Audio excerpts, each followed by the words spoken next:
thought this Ready, is one. David all ready here? Yes, I am. That's Good morning. Okay. Good morning, Good David. morning. All right, I'll call to order the Carroll County Board of Commissioners meeting for May 13th. Could you join me in the pledge, please? I pledge allegiance to the flag of the United States of America and to the republic for which it stands, one nation, under God, indivisible, with liberty and justice for all.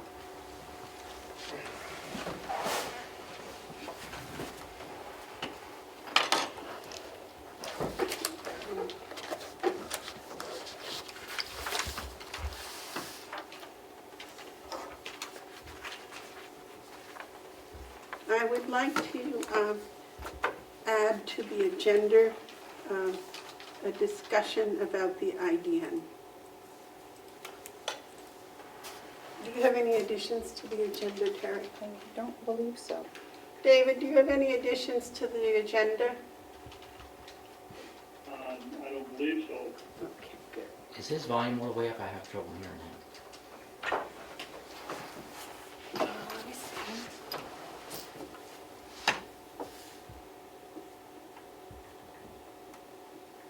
I think so. Doesn't seem to. Well, now I screwed it up. So. It's all the way up on our list.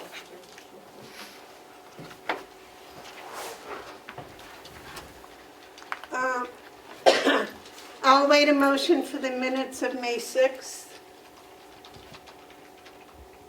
I have one small question, I think. Yes? Gotta get them right here. Let me open up my clip.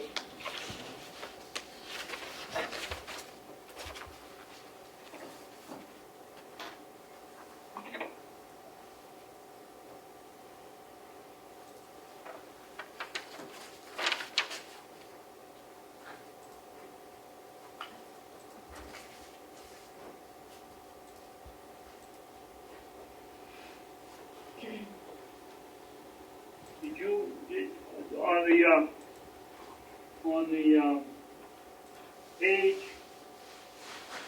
page 4 at the very top, it says Commissioner Beavard counted that the negative impact of the county budget this year appears to be negligible at this point, with expenses down and revenues on track. Did you say that? What page, David? Page 4? Yes. First paragraph, top paragraph.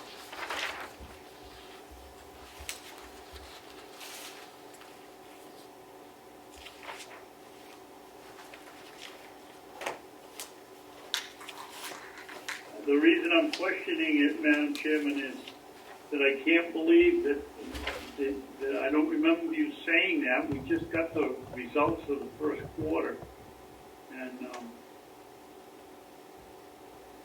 that wouldn't tell us whether there's really a negligible impact on the budget or not. I believe I said at this point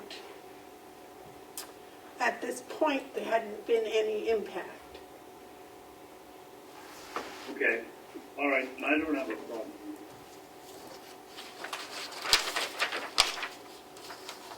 Okay, I'm still awaiting a motion to accept the May 6 minutes. So moved. I'll second.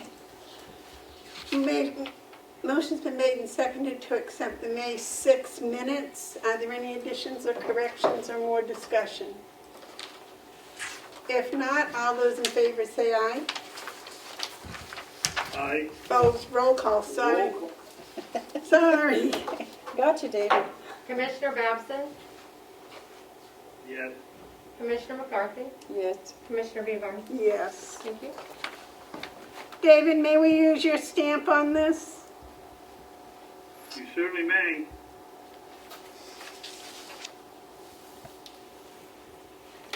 Okay, are there any media questions? I would just like to say that you should identify who is here electronically for the meeting. Thank you. Thank you very much, Ed, for that reminder. I'll just put this stuff in the pile over there for you. Thank you. There is Commissioner David Babson, Leslie Heaton, the HR generalist from Mountain View, and who's under the picture, and Susan Ticehurst. Okay. But I think, good morning, Susan. I think as David said last week, we only need to do the commissioners and the employees. Is that what you said, David? Yes. I don't think you even need to do the employees unless they speak. I think the law is that we just have to say which ones of the board on a board are doing it electronic. Oh, Madam Chair, yes, sir. I have to remind everybody again to please speak from your core and speak clearly and loudly. Thank you. Yes, sir. The manifest approval for the, was there any public input? I'm sorry. Okay. The manifest approval for the week ending May 1st, 2020 was $457,256.33.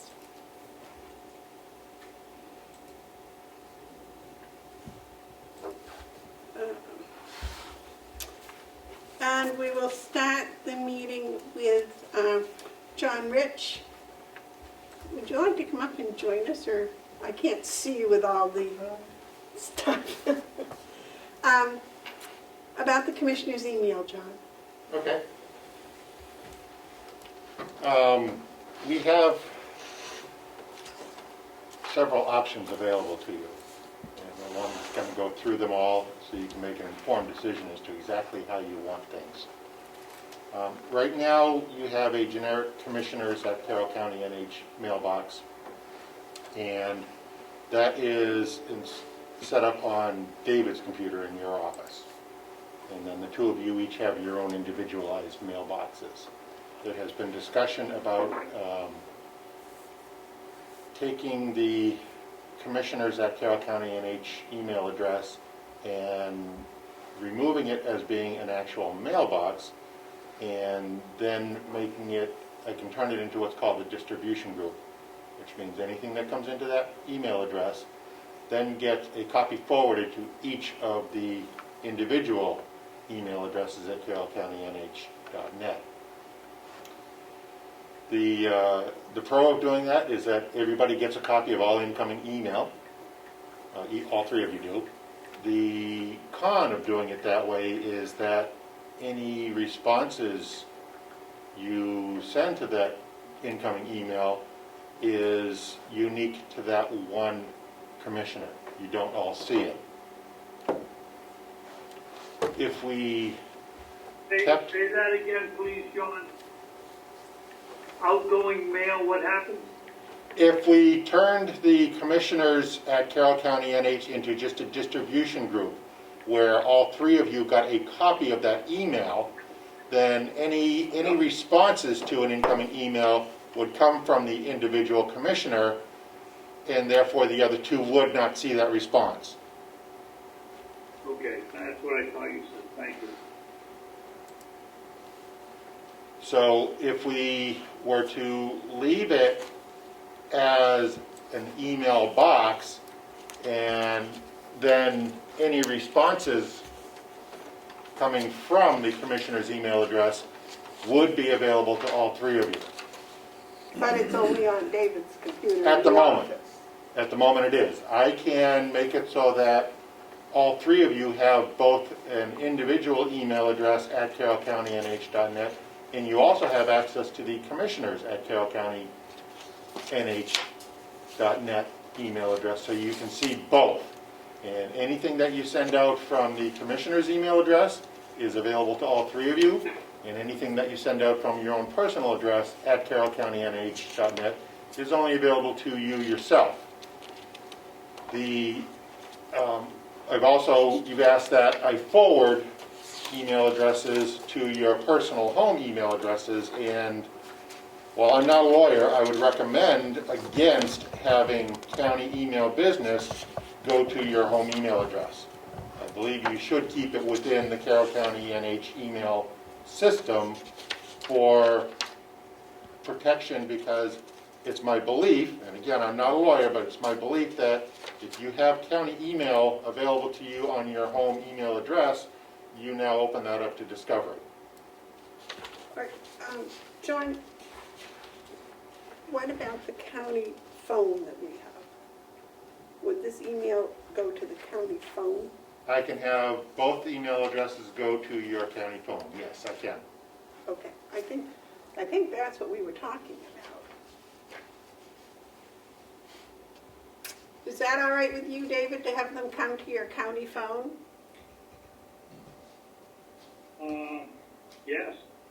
I also, listening to this discussion, would like to take my personal email off of the web, wherever it's published, and have it just come to the commissioner's email that we check ourselves. Okay, that's on Outlook, right?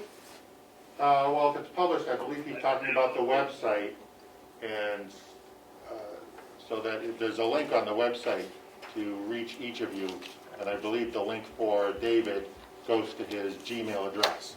We Right. can change that to come into the county addresses. Okay, now the county address would show up on Outlook, Please. Yes, but you can send it to our county phone. yes, I can. I think that's what I would like. That's what I would like. Okay, so I can get together with the two of you later today, and David, whenever I happen to see you, and make sure that everything is set up in this manner. But my belief is there should be a clear separation between county communications and your personal stuff. Yeah, I agree. So, I think it's best for everybody involved, and I'm happy to do whatever we need to do to make that happen for you all. Okay, because to come in here and check my computer for Outlook mail, any other than Wednesday is kind of redundant, you know. Keep in So- mind, not only can you get it on a phone that we have it set up for, but we have a web portal, and I'm happy to go through that with you, so that from any computer, you can go to our web portal, read your email, and that email is then not on that local computer. It's still only on our system, but you can read it from any computer with internet access. So you have that option available to you as well. perfect.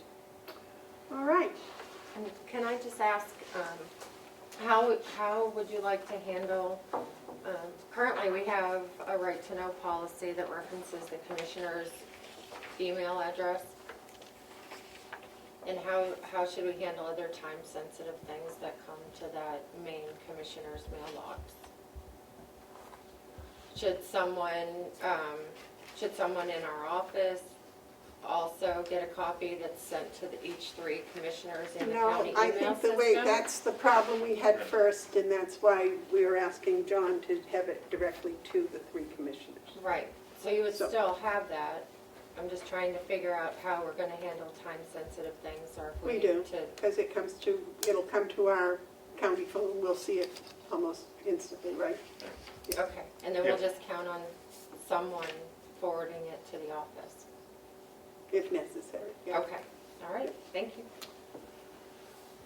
Uh, I do have one more question. I'm not sure when the last time the commissioners at Carroll County NH box was actually accessed.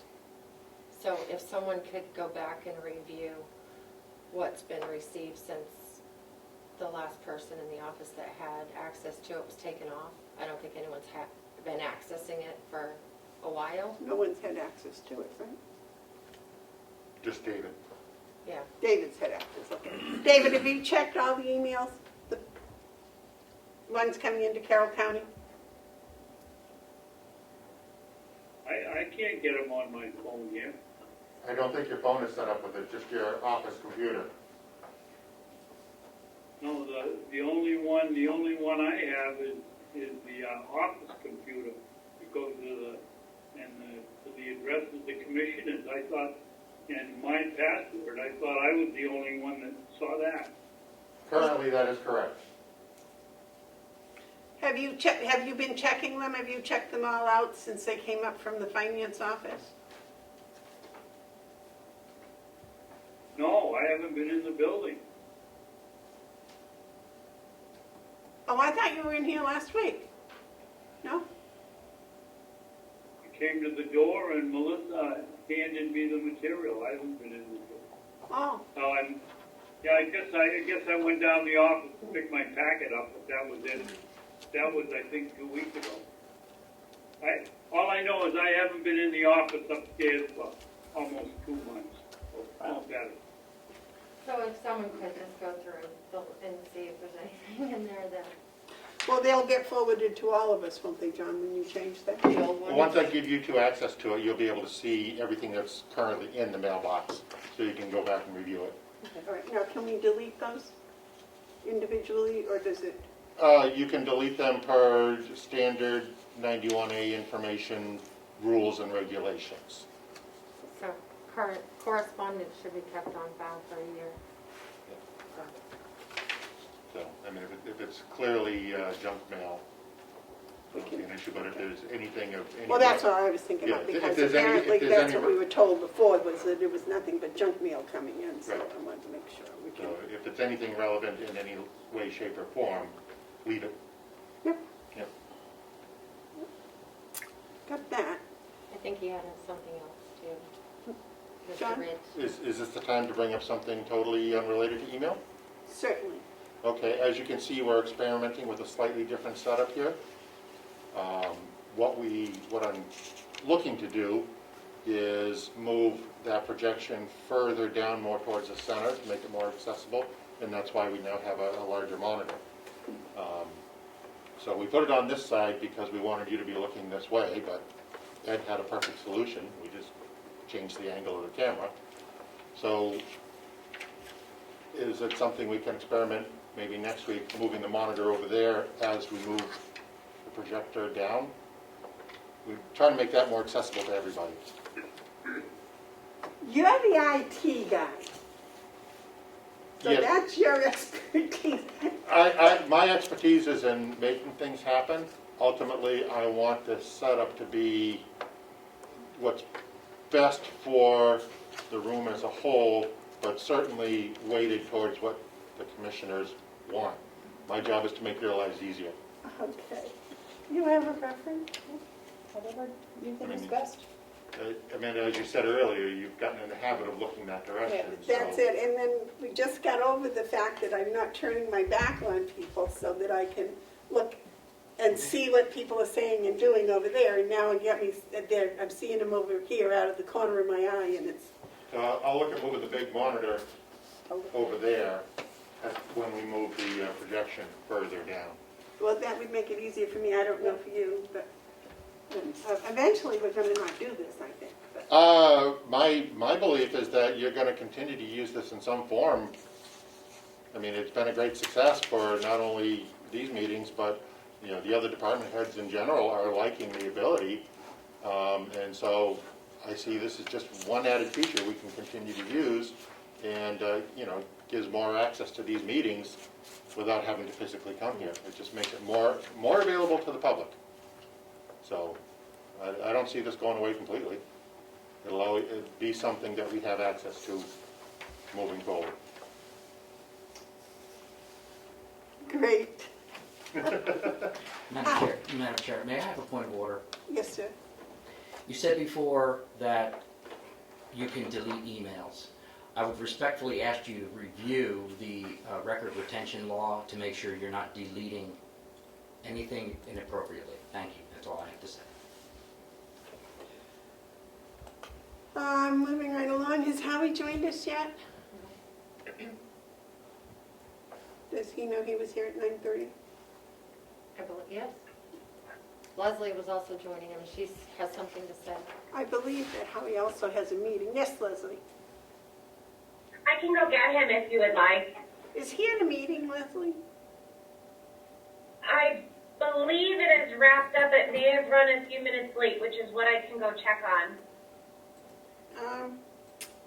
Great. No, we can cover, we've got something that we can fill in until then, I'm sure. Thank you, John. Thank you very Thank you, much, John. John. So, let me get here. Sure.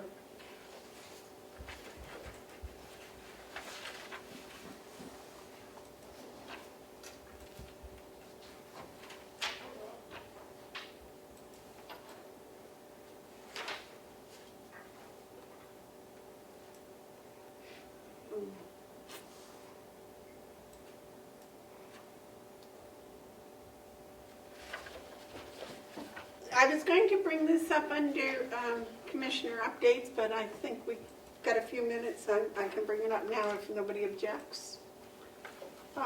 We had said that we were going to discuss the coordinator position or a position similar. I believe it was this week we were going to talk about that, and any ideas we had. So I think we can kind of wait for Howie and maybe open that discussion if we would. Right now we have an executive coordinator that's coordinating our meetings and the delegation's meetings and information for both the delegation and the coordinator.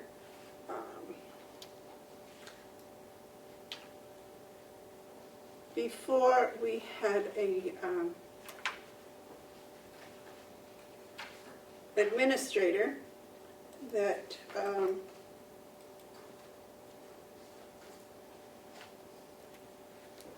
was doing a similar job. And we said that after 3 months of working with the executive coordinator, that we would discuss what we were going to do for the future. So does anyone have any discussion or comments? David? You're on mute, David.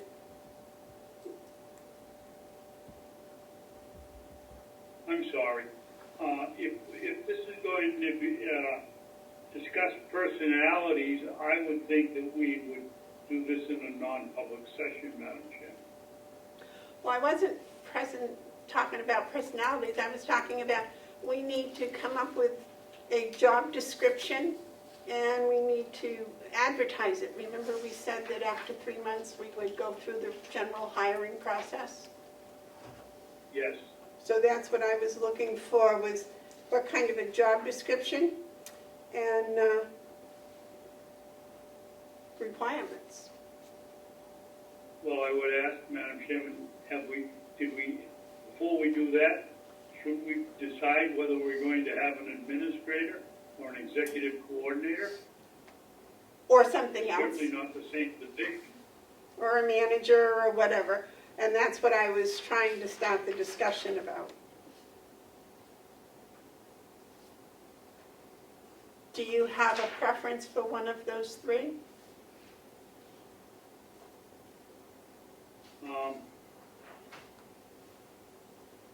I would like to see an administrator. I think Melissa has done an absolutely fantastic job. And if I had my way, we'd have an administrator to oversee and run the day-to-day business and have her to do what she's done and coordinate all the things that have to be done. But we don't have the money in the budget for that. Terry, do you have a preference? I think things have been going rather well with that position, and I don't actually see a need for an administrator at the moment. It may come if this doesn't work well, but given what's going on, I think we should hold off on that and see if we can survive and do without an administrator. I think we've been doing very well. So you'd like to extend the status quo for 3 months or 6 months or 9 months? Well, I think that we have to, because of our policies, and we had made the agreement that we were going to try the position for 3 months,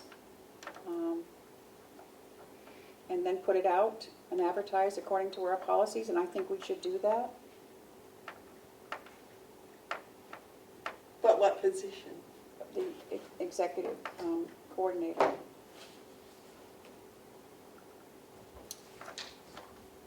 For a time period or? No, I think we should just put it out there and see how we do overall. I mean, 3 months is hard, there's been so much going on. But I think we've done well. I actually think we're doing better because we know more about what's going on than we did when we had an administrator. We were, kept kind of in the dark about a lot of stuff and didn't ask the proper questions. And I think personally, I'm learning a lot more this way. And after all, we are supposedly the responsible ones here at the county. So I think that the coordinator has done a great job with communicating and keeping all the department heads aware of what's going on and keeping us informed on everything. I'd like to continue that for a while. I would too. I think Melissa's done an excellent job. That doesn't mean that I didn't think Ken was doing a good job, but two positions are different. And Melissa is filled in, as Terry said, I think Melissa's filled in a gap that we had of keeping us posted on the nitty-gritty of the day, which is certainly made things a little smoother. I'd like to see it with us extended for another 6 months. Madam Chair? Yes, sir. Yes, ma'am. Can we do that though, David, without, I think we're walking, maybe we can ask Leslie, a fine line of not following our hiring policy if we're going to extend it for another 6 months? Or is it still a temporary position? How do we handle that? Can we put it in the advertisement that it's it could be a temporary position for 6 months? I'm not sure we have to advertise it. It's not a new Well, position. that was the deal. What? That's what we agreed on, Jim. That's what we agreed on. Right. No. Yes. Leslie, do you have any input on that as far as temporary employees or positions? I apologize. My phone is ringing in the background. Do not disturb does not seem to be working today. I was not part of the conversations initially, so I would have to go back and do a little research as to, what was said when this position was originally created under, what pretense. But I don't see an issue with a temporary position if that's what the commissioners in the county decide to move forward with. We would just advertise it under that context. Madam Chair? Yes. But the other question is, do we have to advertise if we're going to continue the temporary status for this position for another 6 months? Or That's why I would want to go back and sort of dig into what was originally discussed when this position was created. I'm not privy to much of that information myself at this time. But I can definitely follow up on that after I do a little research. Okay, thank you. Okay. I personally think that the department heads have been doing a really good job of running the day-to-day business. I think they're all intelligent and capable, and they're doing a good job of that day-to-day business. So I don't know, but what a coordinator is, it's been running very smoothly, as both of you said. So I'm wondering if that position isn't sufficient with the department heads doing their day-to-day running the business.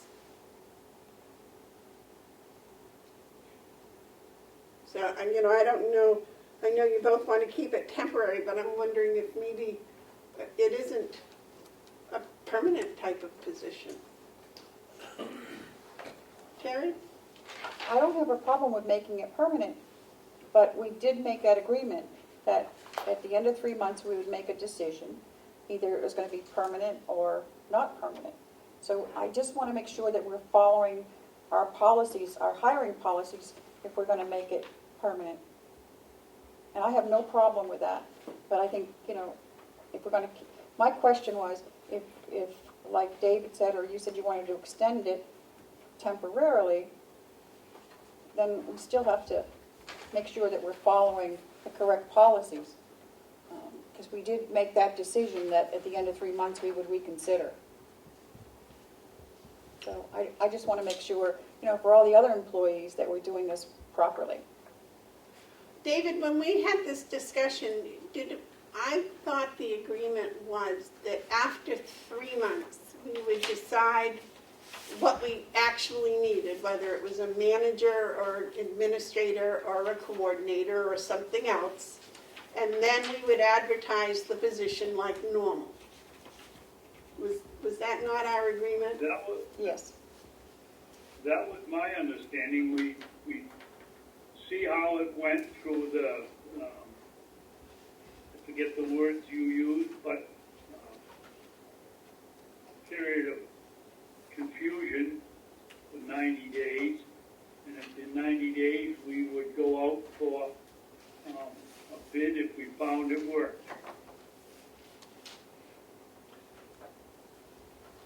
And now, And I think it has worked.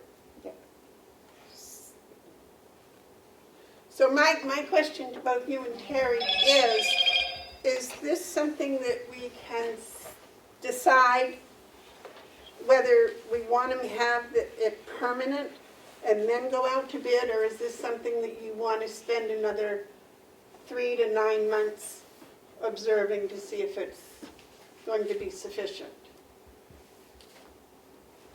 That's what I'd like to do.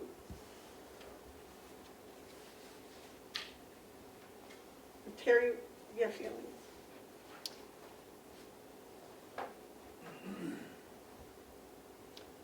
My feelings are, as I said, that I think that between the department heads, the coordinator, everything has been running fairly smoothly, especially considering what's going on right now with the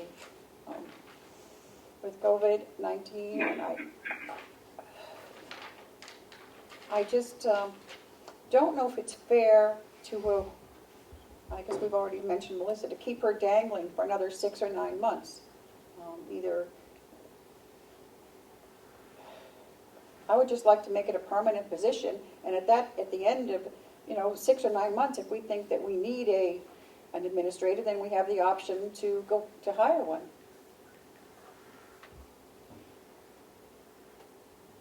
Where's the money? New year. Well, if Can I have an opinion? I thought, am I mistaken? But I thought the salary for administrator was still in the budget. We spend it. You did? To pay. Settled. Okay. Madam Chair, can I? Well, then in that case, then we'd have to wait till the next budget for an administrator anyway. No, we can't do both. That's David was saying we should have both, and there is no money to do both. Until the next budget season. No, Right. Madam Chairman, I did not say that. Oh, I'm I sorry. said I would like, if I had my choice, we'd do both, but we don't have the money to do both, is what I said. I didn't say we should do both. Okay. All right, well, let's put that on hold. We'll think about it. We'll come back to it before the meeting's over, but Howie's here now, so let's go with Howie. He had an appointment. Welcome, Howie. You're on mute. Oh, There okay. you No, we got you now. Okay, thank you. Can't hear I apologize for being late, but glad to be here. We are glad to have you here. What Leslie and I would like to propose, the corrected a long-standing deficiency in how we do pay rate adjustments. The good part, and I want to mention this from the beginning, it does not have any financial implications. This does not, we're not looking for extra money. There's no adjustments to the budget that's needed. When we hire a new person, they are inevitably replacing somebody else. All we're talking about is their starting rate. Their starting rate over the years gets to be 60 cents, $1.20, $1.80, and then it gets up to be $2.50 less over time. What this contributed to is what we found this past year when we had to make major changes to LNA and RN and LPN's pay rates. We don't want to get in that position again. And it can be simply changed by when we increase, as we did April 1st, pay rates by 60 cents, we increase starting rates by 60 cents, only affecting new people that are hired. Okay. Howie, Commissioner? David? Madam Chairman? David? Yes. Howie, are you telling me that when we have had the annual union raises and non-union raises of 60 cents, 50 cents, that everybody got them except new employees? The new employees' rate never went up? That is exactly correct. Well, that's stupid. I agree with you. Let's pass this program. That just puts us farther behind very slowly. Exactly. And the policy I put before you would just correct that. It won't cost us more money, but it'll keep us up. It'll make us more competitive in recruiting, but will not cost us more money, and it'll keep us out of those big problems that we came into this past year. How did we not do that in the past? Oh, past practice. It's difficult to explain. I'm not sure. I think it's because it was never addressed, or that people thought that if we increased the starting rate, it was going to be a budget buster, without realizing that it didn't apply to anybody but a new hire. So, what you're saying is what David said, that when we gave a 60 cents across the board raise, that did not apply to the new hire amount. That's sum in total. That's it. And Boy, that slipped through the cracks. I just thought and it that's would. the way it's functioned. Wow. I'm glad you're bringing it to our attention. The opportunity to fix that crack. Okay.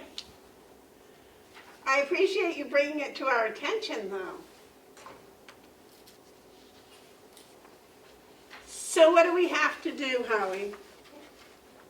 Well, all you have to do is sign the policy that's in front of you. Can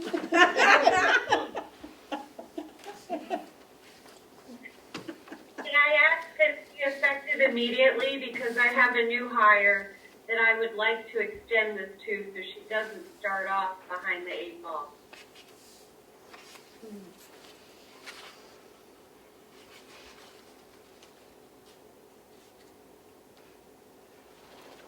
David? Thank you. Excuse me.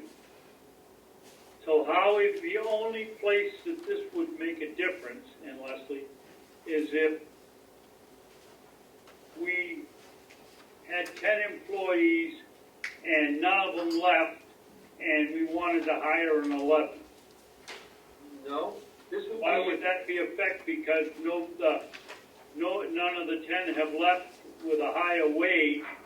So the 11th one, as you say in your proposal, the 11th one would come in obviously lower than the number 10 that left. So if 10 of them don't leave and we decide we need another person, that's the only one that's going to be affect our budget, actually. And that's correct, but a new position has to be approved by the commissioners. So we can't add staff positions unless they're budgeted for, approved by the commissioners, and then budgeted for by the delegation. You should have been a politician, Howie. That wasn't the question. The question is, the only person that would be affect our budget would be number 11 if 1 through 10 didn't leave, because they would be starting at a higher wage with nobody leaving and having that spread. That's correct. Thank you. Howie, how did we end up with people with 1 year's experience earning more than somebody that was here for 12 years and we had to do the adjustment? How did that happen? That theoretically can't happen unless it was somebody who switched departments and actually changed their job status. But if you were an LNA, you would have received the annual increases for the CBA right along. In fact, we're required by the CBA that we cannot pay somebody new more than what somebody who is here gets paid, and rightfully so. Okay. But we could pay them the same as somebody that had only been here less than a year. Well, what we're proposing, a new hire would still always be paid less than somebody who's been here a year. Somebody who's been here a year would have received the CBA increase. Right, but I'm saying if they'd been here less than a year, then the new hire would be getting the same amount as someone who'd been here 9 months. I don't think so. Is anybody? Leslie, you had a comment? Scenario. I believe the timing of this policy is crucial to avoid that from happening. We just did an across-the-board raise April 1st for everybody in the building per the CBA. If we implement this policy now, we don't run into that situation. So if we effective today, or whenever we approve this to start, hopefully sooner rather than later, so that we can A, recruit staff at a competitive rate, and B, it's a level playing field, because we've just done that across the board raise. So we would be avoiding that situation entirely by putting this in place now. It would not happen. Comment, David? Yes. So Leslie, a new hire today without this policy is going to fall roughly 60 cents behind. Correct. 60 cents behind somebody who was hired Yes. in February or March that has the same experience. Yep. So if somebody was hired in January, February, or March, say, and I'm just throwing a number out there, say they were hired at $13 an hour, and that 60% rate increase was effective April 1st, they got that 60-cent rate increase. Now, if I'm hiring somebody today, May 13th, based on the set rate we have, without implementing this policy, that person with the same experience is going to make 60 cents less than the person that we hired in March. And this is a great opportunity to really level the playing field on our recruitment side, as far as, skill and competence and salary for the staff that we have moving forward. David? I'll make a motion. I'll make a motion that we approve the starting wage adjustment policy we'll put before us on May 13th, 2020. Can we clarify that that's the Mountain View community? That's my policy? question. Well, I'm just going, Your community. that's what I was going to ask Howie. Howie, is this only applied to the employees covered by the contract? No, this would be starting positions. Granted, that's going to be most of them, but this would apply to all positions. At Mountain View or on the complex? Correct. At Mountain View. I can only speak for Mountain View. I think it would work equally well on the complex, but I can't speak for those other departments. I'm thinking maybe that's what we should do first. Lisa, you had a comment? That was my question, Commissioner Bevard, was if this is applying to the Mountain View community, why wouldn't it apply to all the other departments on the county? I would think that it should.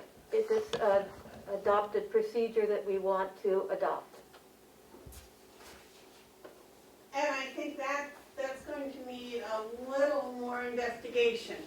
I'm not sure, because I'm not sure what it is, like in the jail. If they have a contract with a different amount of raise. So their initial, that's what I just said. So I'm thinking that in the sheriff's department would be affected differently than the nursing home people would be. Because I think in their contract it talks about new hires. But I'd have to review that. I'm not 100% certain. The non-union employees, I don't know. Because, see, unfortunately, like David, I was under the impression that when the raise across the board, there was an across-the-board raise that everybody got this, even the new hire would get it before they were hired. Yes, David? Well, I don't think the jail or the sheriff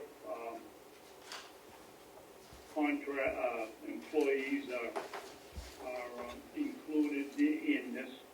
I would think that we would make it, address it to Mountain View community, because that's the one union we're dealing with here. The others have their own starting wages, and the non-union individuals, we always publish, or have most of the time publish a range depending on experience, so that would take them out of the question. Basically, it's Mountain View community employees, new employees. Covered under the contract. Yes. Contract employees. Is that all right with you, Howie, if he changes that to Mountain View contract employees? I would, Well, it would be better if it included all Mountain View employees. Conceivably, we could be having you're not eligible for the collective bargaining unit unless you work 20 hours. If we hired a part-time person for 16 hours, we'd want them to be able to get that new rate as well, even if they weren't CBA, collective bargaining unit eligible. David, comment? yes, I'd like to, I don't want to amend my motion, but I'd like to add somewhere the verbiage that it's for all Mountain View community employees.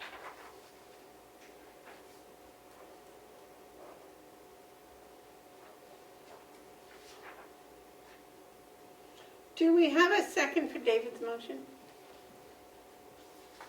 I'll second.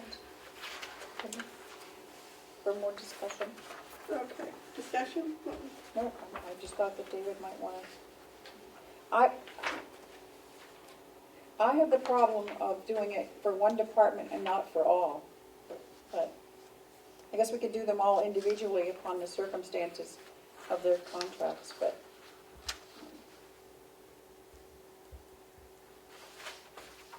I would think if we're going to do it for the nursing home, we should do it for everyone. Leslie? And I agree with that. I think that's what's fair. Unfortunately, we don't have all of their information at this time, what they've done. I haven't had the chance to have that conversation with each department individually, but I would be happy to do so and get all of the facts, review all of the CBAs with a fine-tooth comb, and readdress this with the commissioners once I have all of the facts for you. Would you like to wait a week to make a decision on this and listen to Leslie's information next week? I'll make a motion that we table this, table my motion. I'll second. Motion's been made and seconded to table the motion on the Mountain View Community initial hiring policy. All those in favor say aye. David? Madam Chairman, Yes. can we table it to a date certain? Can I make a tabling motion 2 weeks from today? 2 weeks? You want, Have it tabled for 2 weeks? okay. That would Is make, that time enough for Leslie to do her work? Donna, that Right. would make it the May 27th. 27th of May. Leslie had a comment too. Leslie? The work is fairly straightforward and easy. I just don't, I don't believe that I have a copy of the sheriff's newly signed CBA that you did. I believe you signed off on it last week. I know we had reviewed it prior, but I would just like to reach out with Dominic and Jason just to firm that up, make sure that my information is correct as to what they're doing with new hires based on their CBAs. I don't mean to interject, but I don't see an issue based on the fact that we have 3 separate CBAs doing this by building.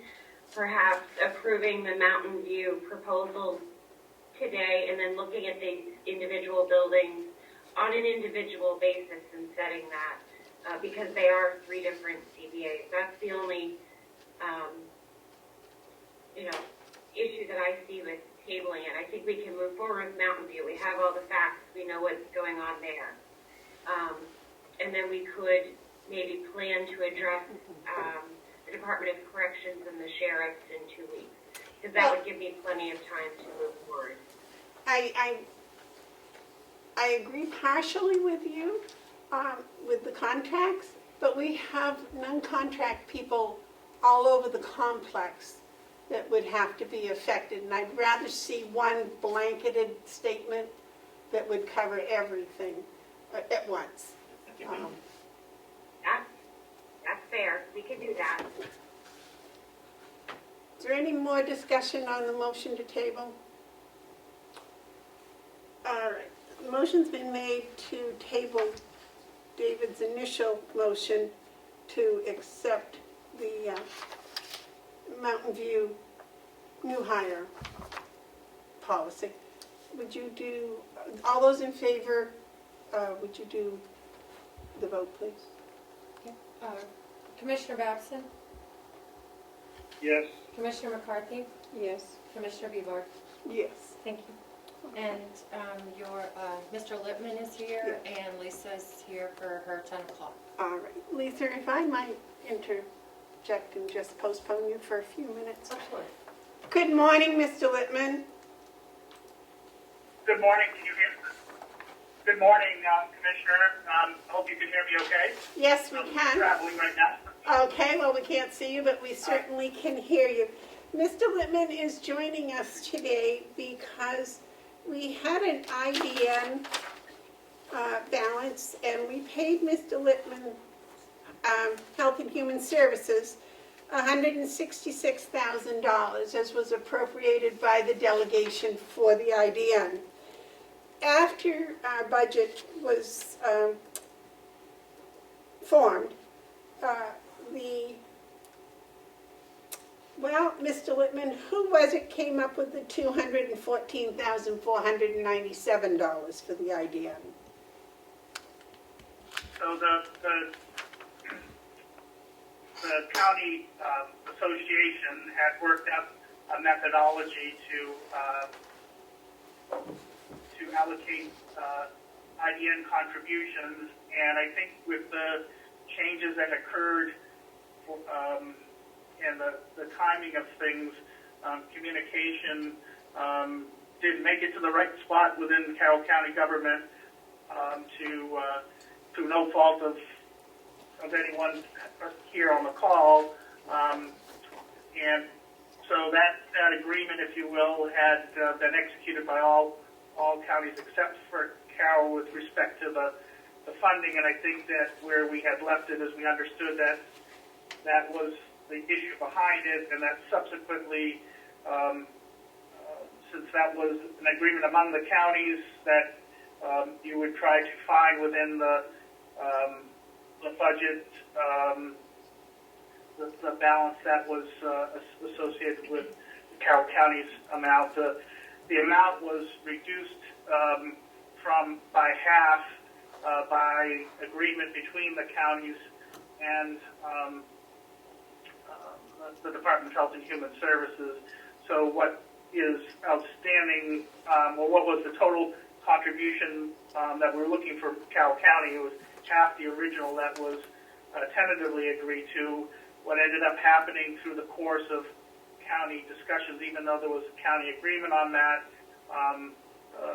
at the end of the day, what could be a common contribution portion was only half of what we had asked for contribution, and so I guess the balance between the 214,497 and the 166,000, we were hoping would be able to be addressed, and we understood possibly through commissioner decision making. So the bottom line is, we sent you what we had appropriated, 166,000, and the counties had agreed to an agreement that would have had our bill being 214,497. So there's a change of 48,497, and you would like to have us discuss about possibly giving that to the Health and Human Services? Yes, to be consistent, because I think we tried to come up with, and it isn't going to be retained by Health and Human Services. It's going to be taken and doubled through federal match and provided to the IDN that serves your county.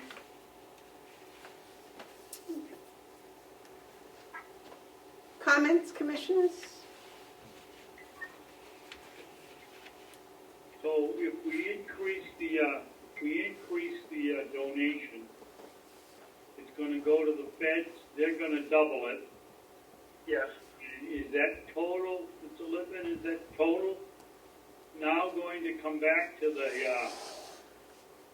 county, or is it going to go to a conglomerate and divide it up amongst the other counties? So,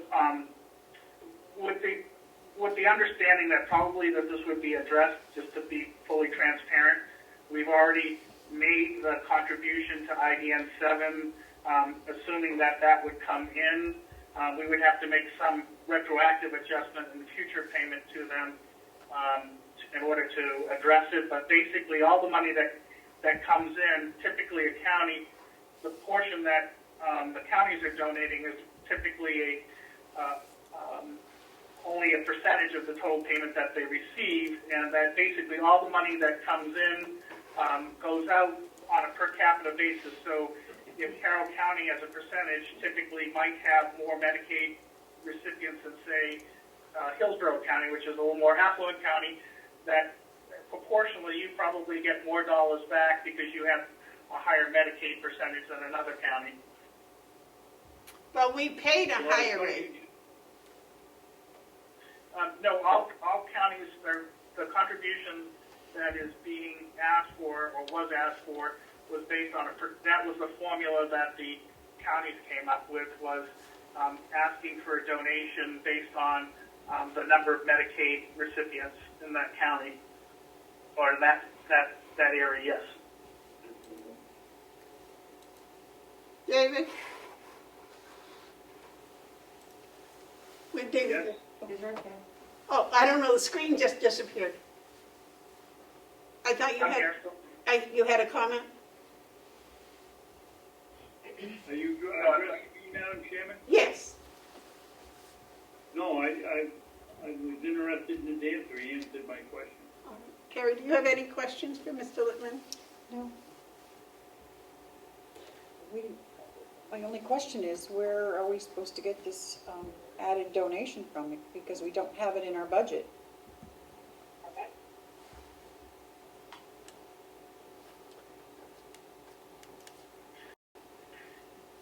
And Madam Chairman, I think that somebody pointed out in some of the emails this weekend, we are responsible if we overspend the line item. Is it the line item 166,000?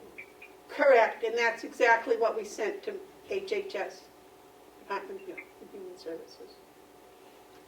How much more does he want? He would like another $48,497.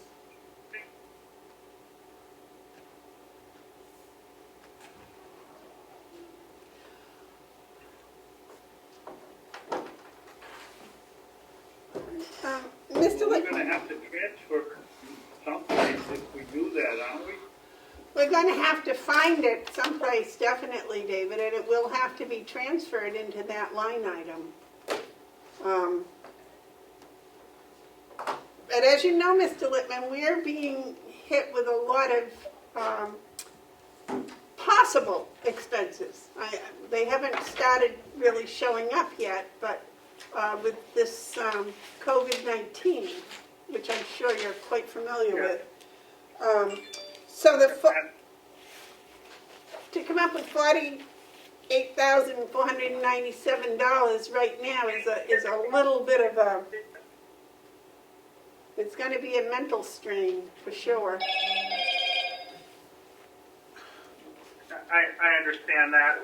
The only thing I would mention is that the formula that was agreed to was to make sure that no county was a donor county to another county, and that, and I appreciate being, my other hat, I'm a city councilor of a tax cap budget community, so I fully appreciate the challenge of making it work.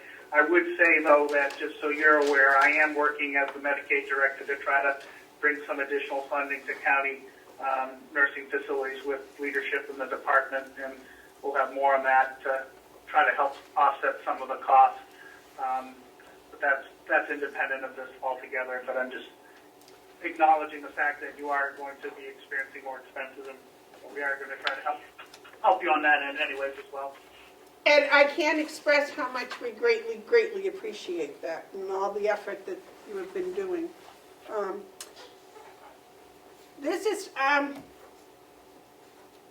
Is this something that we can have some time to try to find it and get a transfer set up on? Certainly. I mean, I appreciate it, that you're just getting a chance to consider it as a body of a whole, and I don't know how much time you feel you would need, but a reasonable amount of time is certainly available to you. All right, because we'll need to talk with our director of finance and see where it's going. Now, you said you sent all the money to the IDNs. I thought the money went to the IDNs on a quarterly basis. No, we pay it out as we get it. We don't hold on to it. Okay, all right. Any other questions or comments for Mr. Lippman?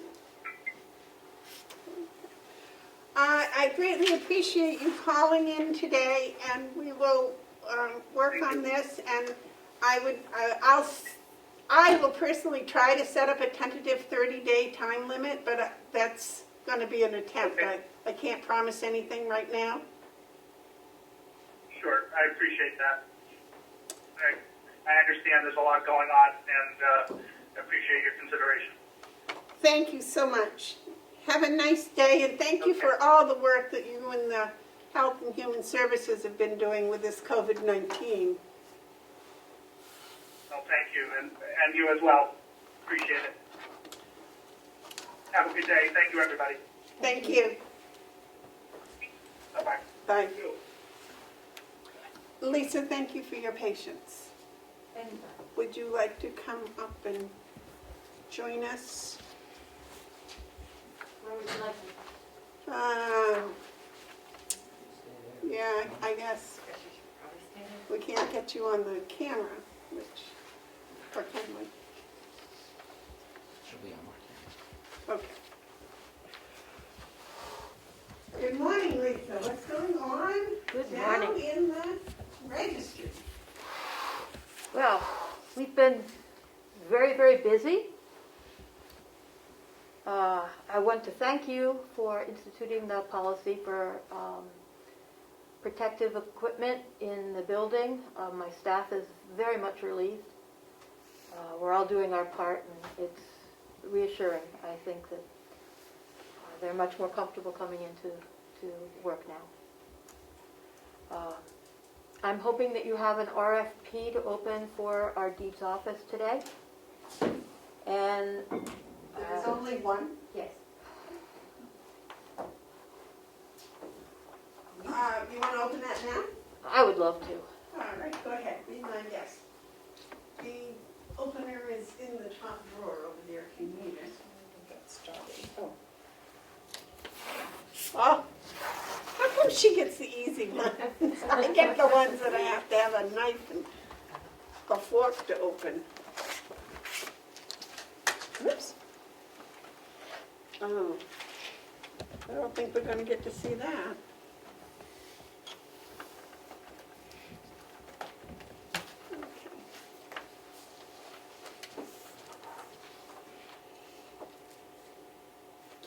Where did you publish the RFP, or whom did you send it to?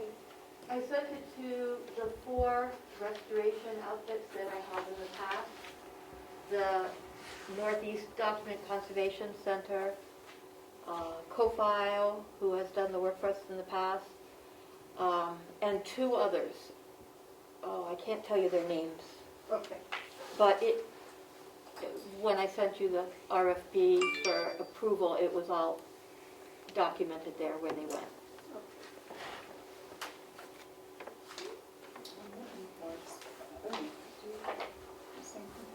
I don't know how to, because they just sent a, You have to speak up. May I ask who that's from? COPA. Good. But my problem is that if they've just sent a, and I'm sure you understand it more than I do, a whole chart of pricing. So but there's not a total on here? On the last Did you ask page. them for a particular? They, in the past, have given me these booklets. They did give me a call and ask if an electronic signature and reference to these prior RFPs was adequate. And I said I thought so since we still had them in-house. I did not give them a specific number of things that we could do, not wanting to. They have come and looked at all the documents, so they know how much each should cost at their end. I did not tell them exactly how many we could do this time. Did the RFP ask for a number of the books? It asks for the specifics about how we want them restored. We don't want them restored so that they'll get put away forever and never seen or used. We wanted them restored so that they could be used and have a long 300 to 500 year useful life. So the specifics of the product was what was spelled out in the RFP, not how many of the product. Did you ask for a per product price? Oh boy, I could go downstairs and get the copy. Because I apologize, I didn't know we were going to open these, so I don't have a copy of your RFP. It was the same as that had been sent out prior, because I did not want to change the methodology of the archival restoration. So it spelled out the specifics of deacidifying, cleaning up the record, taking it apart, drying it, putting it back into a 300 to 500 year mylar sheath, and rebinding it with a leather binding. And as to how many records that needed to be done, that was not spelled out, because Okay, what did you find? The only thing that we have here is on their price schedule. that's the price Okay, quote, I imagine. right, it's for 600 page is $3,000. So, and that's the whole thing, it says for, And that's the same price, I believe, if it's 3,000 that we were quoted for the past 2 RFPs. They did tell me that they would hold the price, which is why I brought these up, so that we could compare them. But I'd be glad to go down and look at it and compare it with what we were offered in the past. Right, that's what we normally do, is we give it back to you, give you a week to compare apples and oranges and see if what you would recommend. Where we only have one bidder, it's up to you to recommend whether or not to accept it. Could I come back up later today after I study it? I'd prefer that you wait until next week, if that's possible. Sure. Should we, Madam Chair? Yes. May I ask Commissioner Babson a question? Sure. David? He's got his hand up anyway. Oh, you've got your hand up anyway. Do you want us to send you this so that you can see one too, David? Yes, please, and I've had my hand up the whole discussion. Knowing the topic, I assume the person that was talking was the registrar of deeds. But if she had a mask on or she wasn't sitting in front of the mic, I could not tell what she was saying. So if you would send it to me, I would appreciate it. okay. So we give these back to Thank Lisa? you. There were 3 copies in there, or is Well, I what? think there's 5 total. I was going to send this to David. Okay. Is there just one in there? Just back in here. Yeah, put this back in too. I have no idea what that is, but. They were asked to submit it on a flash drive too, Yeah. looking at the RFP. That's probably the whole content of the book right here. All right. Would you like me to scan that to Commissioner Babson, or you want to? That's from Sorry. Commissioner Babson, and this is for Lisa. Thank you. Don't forget, I'm your next. Thank you. Okay. Now, Lisa, today is the day for your report, is it not? For the past couple of months, what's been going on? It is. Thank you. We've been very busy, like I said earlier.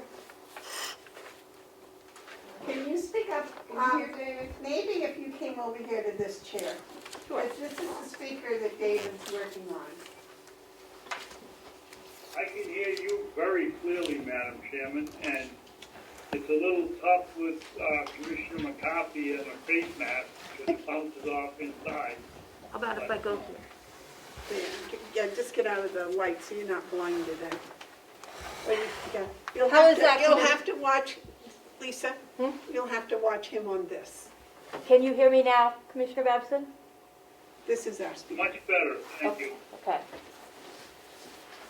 So, we have 4 months of data for the registry. It has been a different year, I must say. The county has taken in 3%, more or less, more than last year for the first 4 months. Wow. The state is taken in 11% less. We're not having as many of the big dollar transactions passing through. But the county's good. The staff have been recording many, many more transactions. It's up 9.1%, the number of transactions Wow. Over the whole 4 months? over the 4 months. The mortgages are up Was that 9% more? more documents. 36% more mortgages. 36% more mortgages, and conveyances are down 3%. So I called around and spoke with some realtors to ask them what they anticipate. And they're very optimistic about the future for this year.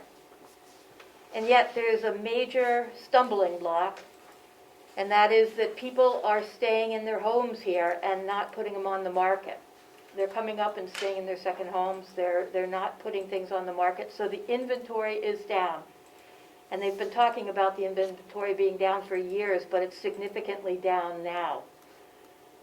So when that inventory increases is what they're counting on that positive end result to be. People want to move here, they want to be here because we're rural and a little bit more safe. So they're thinking things are going to be fine this year. We'll see. Our staff, we have had 2 of the 5 of us working out regularly now since middle of March, and that's going very well. We're able to handle the workload with 2 being out fine. They're producing just as if they were here. We are not spending as much on supplies, and because we don't have the public in our office now.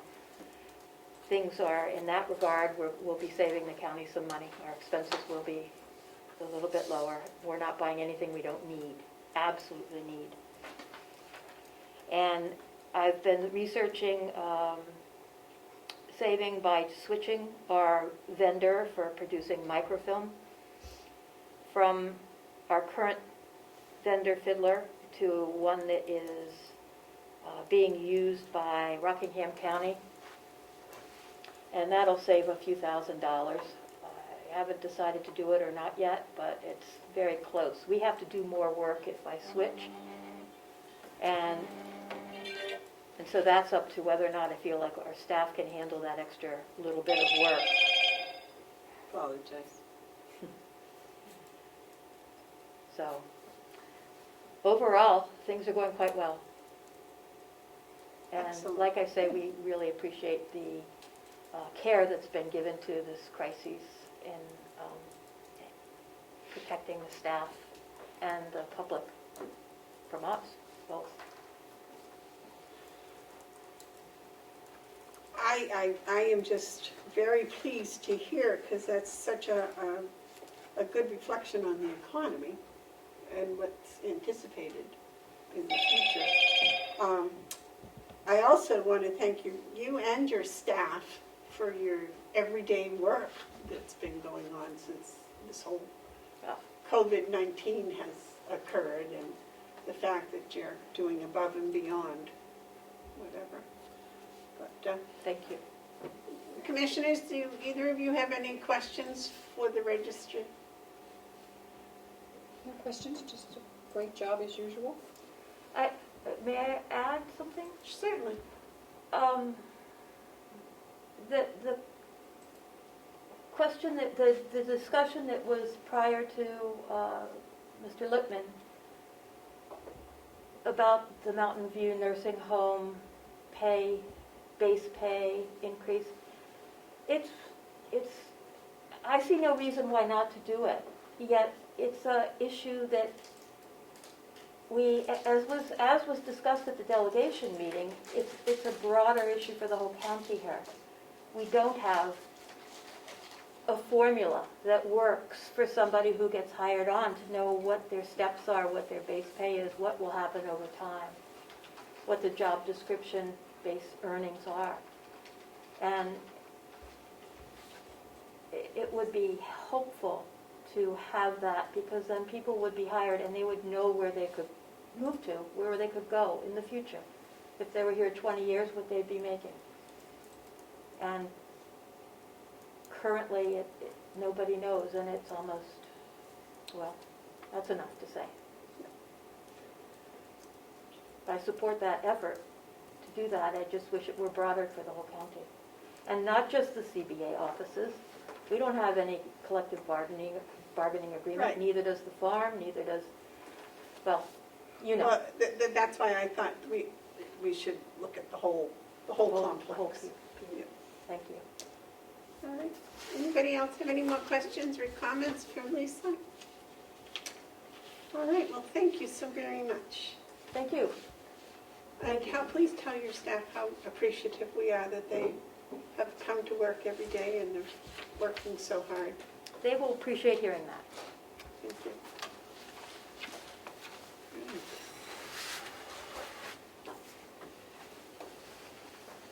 Okay, the next on the agenda is the health insurance discussion.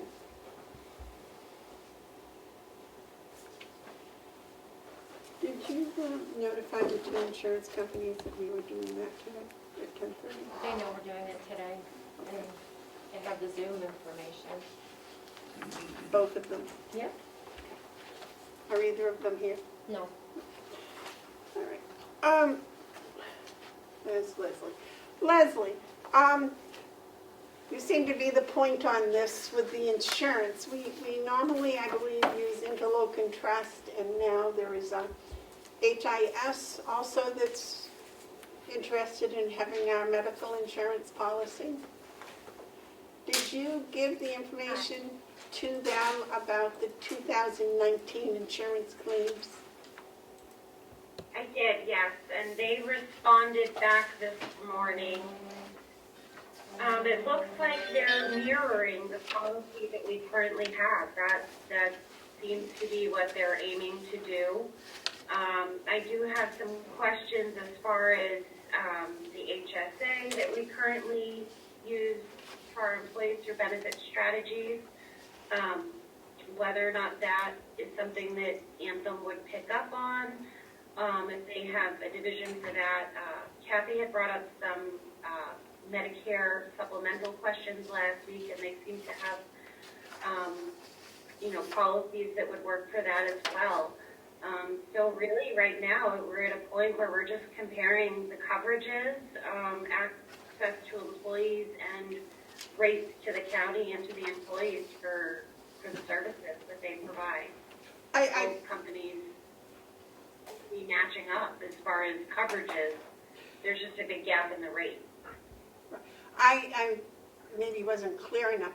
Last week I thought that you had said that HIS was using the 2017-18 numbers, and I had asked you to send them the 2019 numbers, just make sure that they were, we were comparing apples and apples here.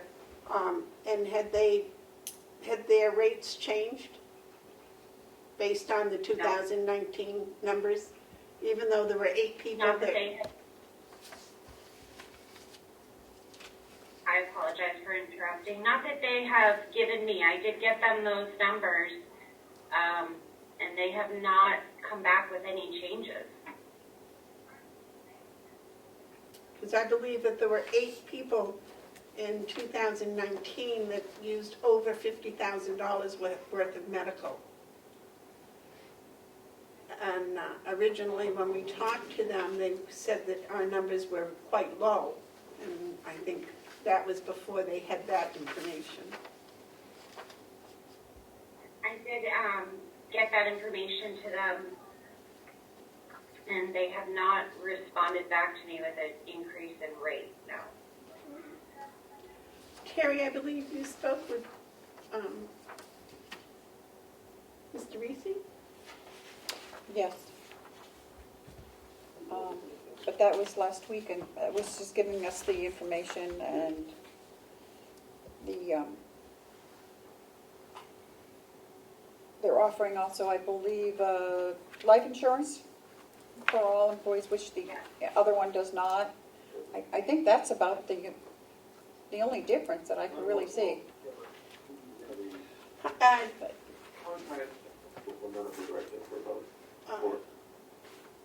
Is that you? No, It's not me.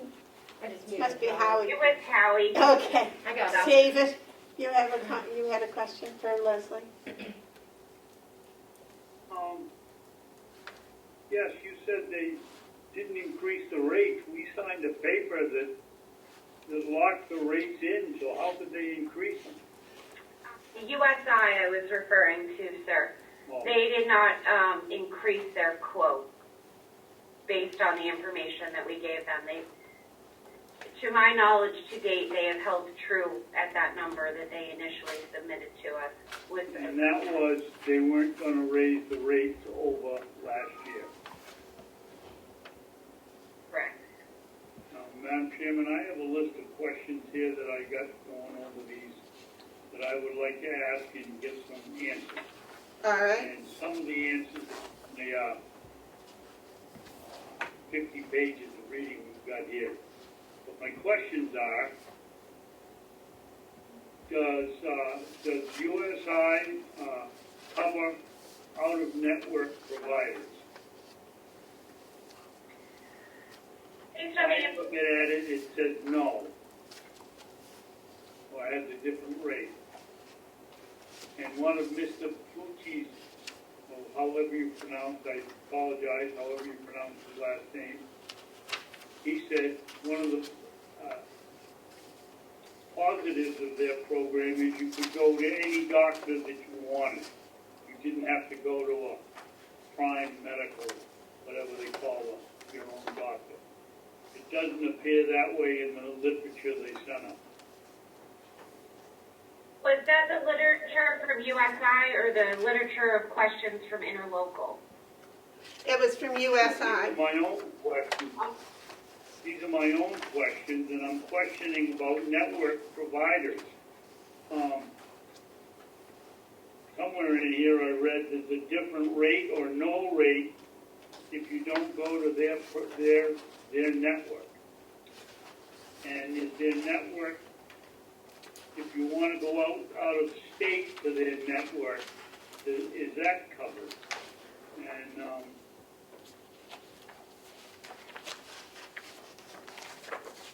This is what he's looking at. Huggins, Memorial, Frisbee, Wentworth, Douglas, Mary Hitchcock, and Maine Medical in their network. Based on all the information that they gave us, yes, they are. Okay. An additional expense beyond copay. I see something in here and a couple in here that there can be an additional charge or plus copay, even if you've got your deductible covered. And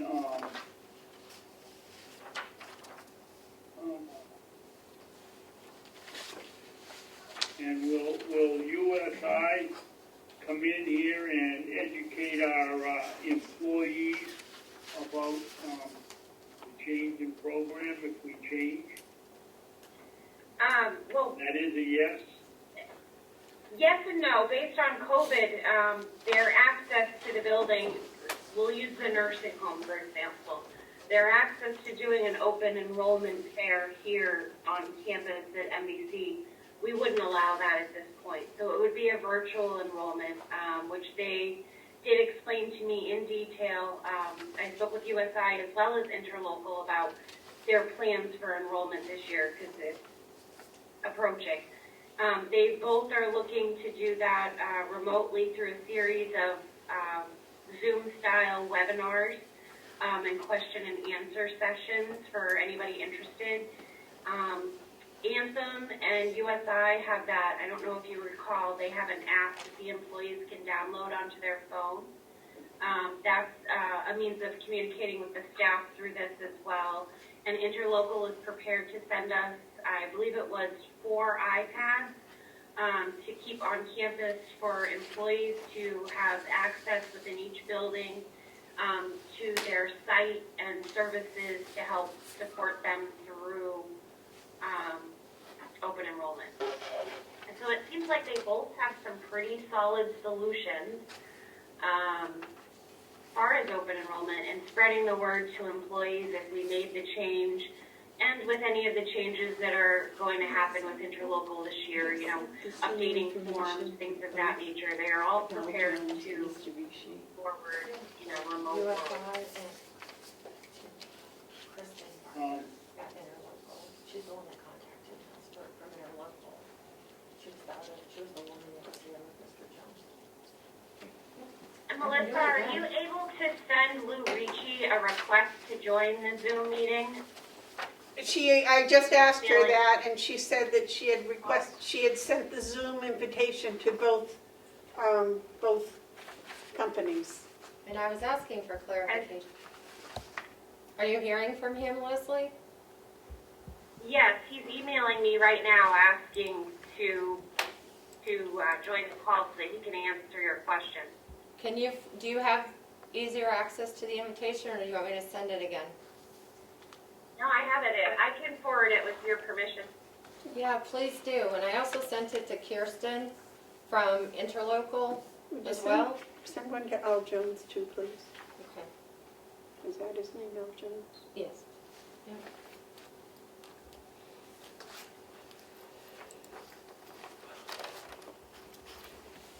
But David, like you, I saw an awful lot that wasn't covered if it wasn't in our network. On this, And that network gets redact through the Northeast, which is what they were explaining. That may be applicable if the employee goes to California on vacation and doesn't have coverages. You know, I don't think it's for coverage within the Northeast that clause is written for. I believe that's for if you leave the country. There are things that will be covered at different rates, obviously, within different networks. But the good thing about them being a national organization, they're pretty big. There's not much that would be considered out of network from what they explained to us.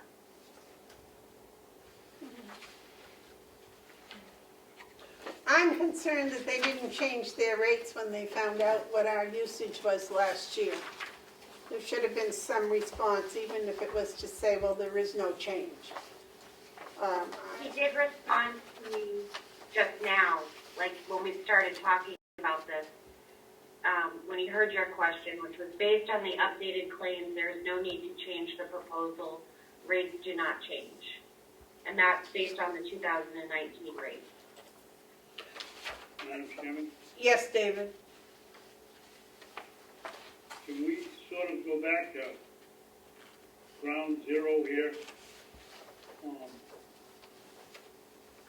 Along the line, the gentleman from USI pointed out that we had to notify interlocking trust within 45 days or more that we weren't going to renew with them. I assume that's correct information.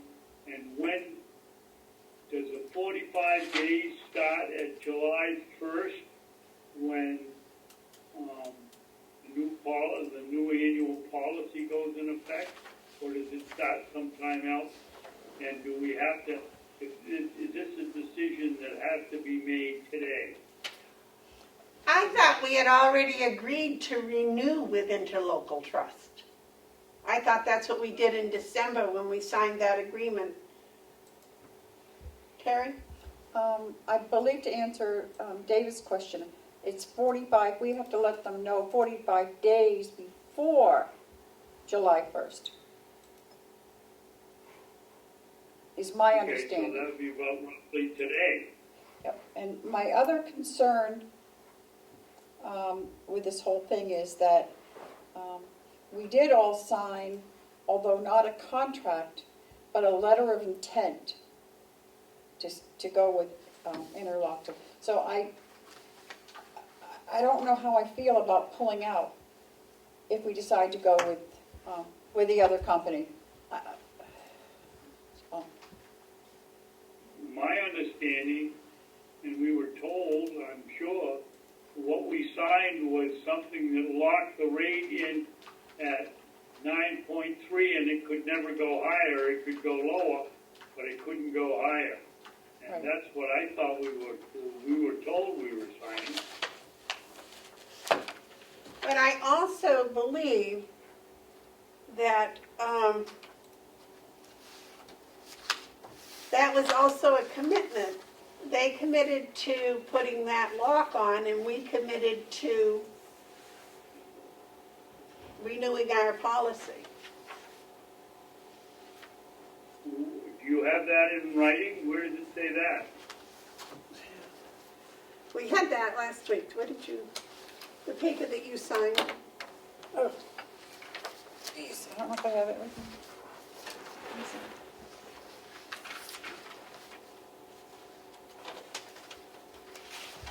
This is Bob's stuff.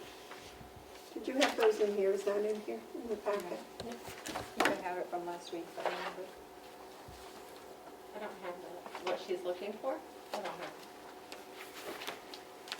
Which also seems strange, why we only have the paper with my signature on it. I don't know. What did you say, Terry? I said, it just seems strange that that's the only one we have is the paper with my signature on it. We don't have the one with you and Amanda. So maybe we should ask Interlocal Trust for a copy of that. They are logging in right now. This is Kristen Barber from Interlocal. Good morning, Kristen. Good morning, Kristen. Could we have a copy of the agreement we signed with Interlocal, I think it was last November or December, It was January 31st. January 31st? Yep, I think so. Sure, I can email that right to Leslie, if that works. If she can email it to me, Actually, if you see could it. email it to our coordinator, she could probably get us copies of it right away. Perfect. I believe that was the one at 9.93%. Correct.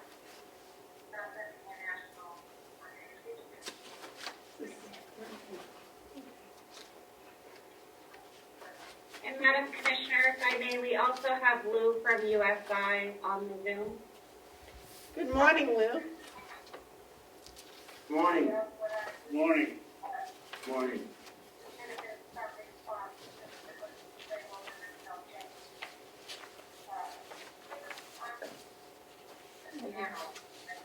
So I'm trying to find, all we have in our packet is stuff from USI, is that right? No, there's Here's Anthem the- stuff in there, also, and interlocal information. Oh, I don't I know, have it. there's a lot, so. This is all USI, right? Yeah, and that That's is Anthem. Anthem. This is And then- consolidated. Right. That's for Bob. I don't see anything in here at all about I interlocal. had given copies of several email exchanges, and those, They're in the packet. they were. Do you have any in your packet? Terry? I'll let it- Anything from? Got them by email, I think, Madam Chairman. Yes, I know, but I was just asking, she said they were in our packet. And You I have don't copies see of- them. All I see is Anthem and USI. Here's the, here's that. I have it, I can send it right now. I found what you're looking for. This was December 10th. Oh, December 10th. It was December 10th. We have it here. It's December 10th. Okay, thank you. Good. That's when we got it, but I think I signed it January 31st. That's when we signed it. Yeah. Which bothers me that we don't have yours. And I don't know why it's just mine. I did just email that copy of the signed confirmation from Melissa. Thank you. Signed by 2 commissioners or 3 commissioners. Nope, just one. It's signed by one, and then I believe initialed by you, Madam Chairman. Yep, there's your initials. Next to Terry's name as well.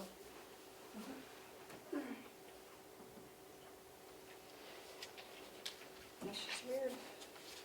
But anyways, that says that,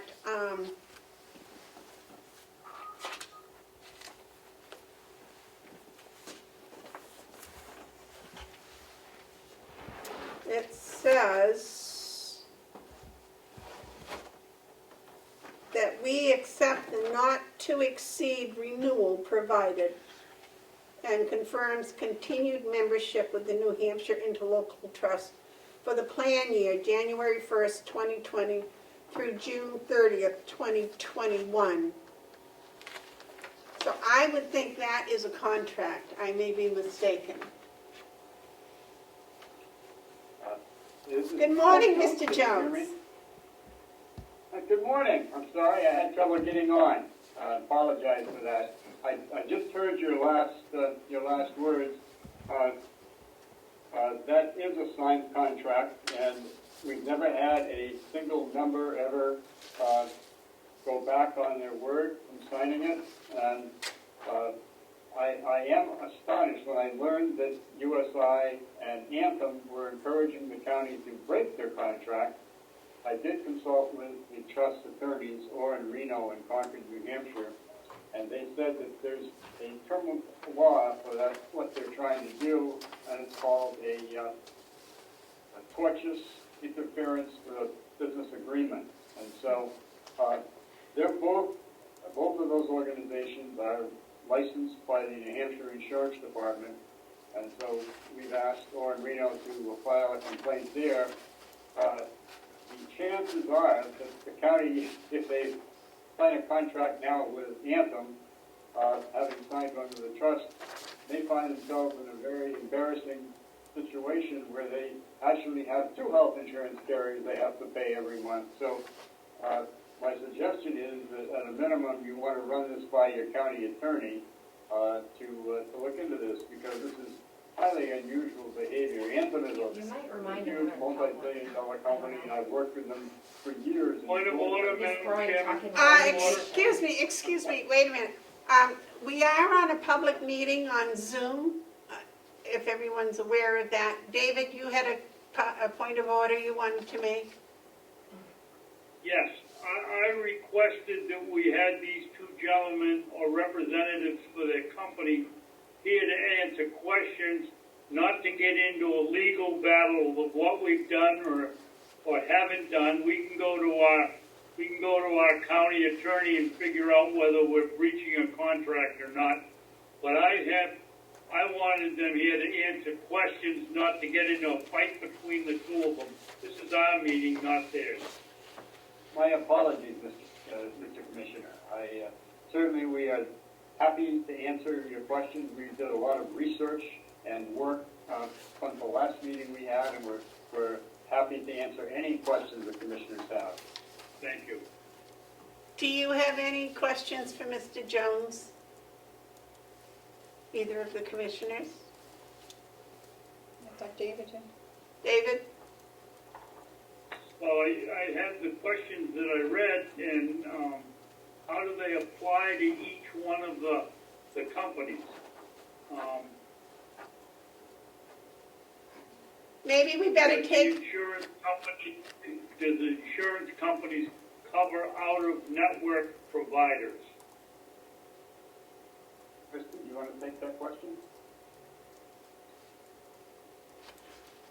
Yes, she stepped out. I apologize. What was the question, Mr. Chairman, or Mr. Commissioner? How does Harvard cover, how does Harvard and Interlocal Trust cover out-of-network providers? Well, the products that active employees and early retirees that are not yet eligible for Medicare are currently enrolled in an HMO. And so for services to be covered, they have to be a Harbor Pilgrim provider. In general, without request of special authority or appeal, non-participating providers would not be covered under your HMO. Thank you. And how about USI?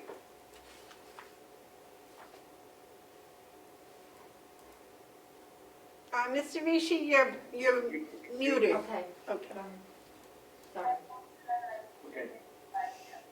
So, David, our proposal was based on mirroring what you have in place. So we duplicated the HMO plan design. So in an HMO, you only have coverage inside the network. Anything outside the network would not be covered. Thank you. Excuse me, if I might ask, are the two networks comparable? No.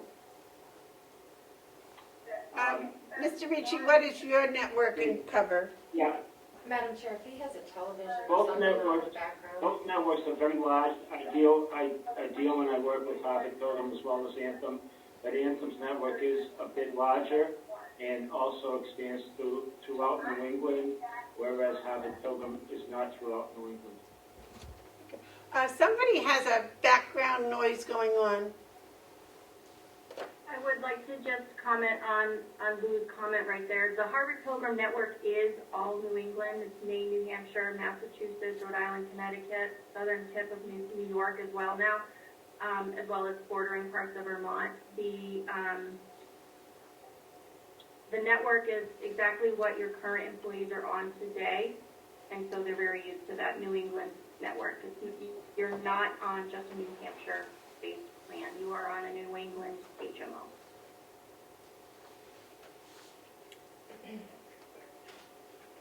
Is that all doctors and all hospitals in New England? all hospitals in Maine, New Hampshire, Massachusetts, Connecticut, you have bordering hospitals in Vermont and Rhode Island and New York. Providers also need to network separately from the hospitals if they are providing services outside of the hospital. So they do have to contract with Harvard Pilgrim as a provider. But your employees have been on the Harvard Pilgrim network for this HMO for over a decade.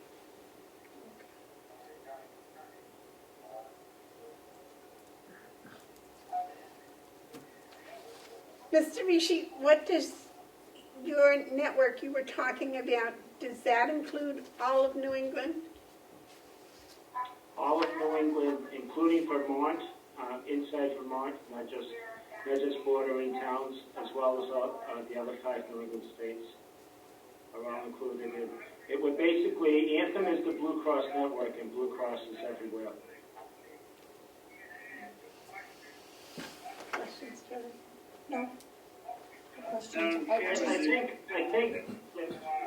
if I may. Somebody's got background noise going on. Could we stop that so we can hear, please? Oh. It's still going on. Well, it isn't from the people that are showing, so it is either Howie or Michaela. Or 93399. Okay. So I would like to make the comment that what we're looking to do here is USI is to become your advisor and to work with different insurance companies as far as what might be the best fit. At the moment, that's Anthem. Anthem has put together a solid proposal, and we hope to work with them on a consistent basis. However, we will be working with you not just to implement this one plan here, but also manage costs in the future. We want to introduce wellness programs. We want to introduce to you our other ideas as far as managing costs. So our proposal actually encompasses more than placing a product at this point in time. We would like to help you and advise you as far as managing costs. That's the work that I've done previously with Stratford County. That's the work that I would like to bring to you.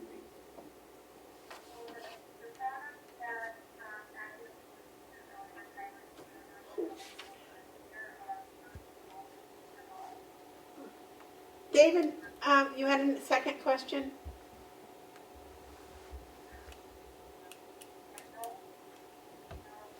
His computer's You're on mute. muted, David. David, you're muted. Is he muted here? Not now, Okay. not now. I'm sorry. What are the additional costs beyond copay?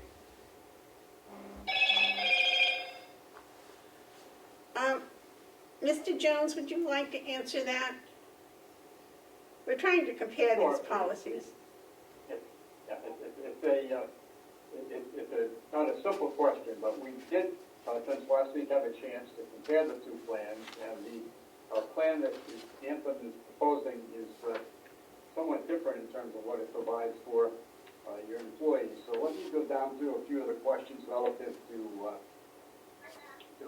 co-pays, such like that. And that is for prenatal and postnatal care, that's birthing.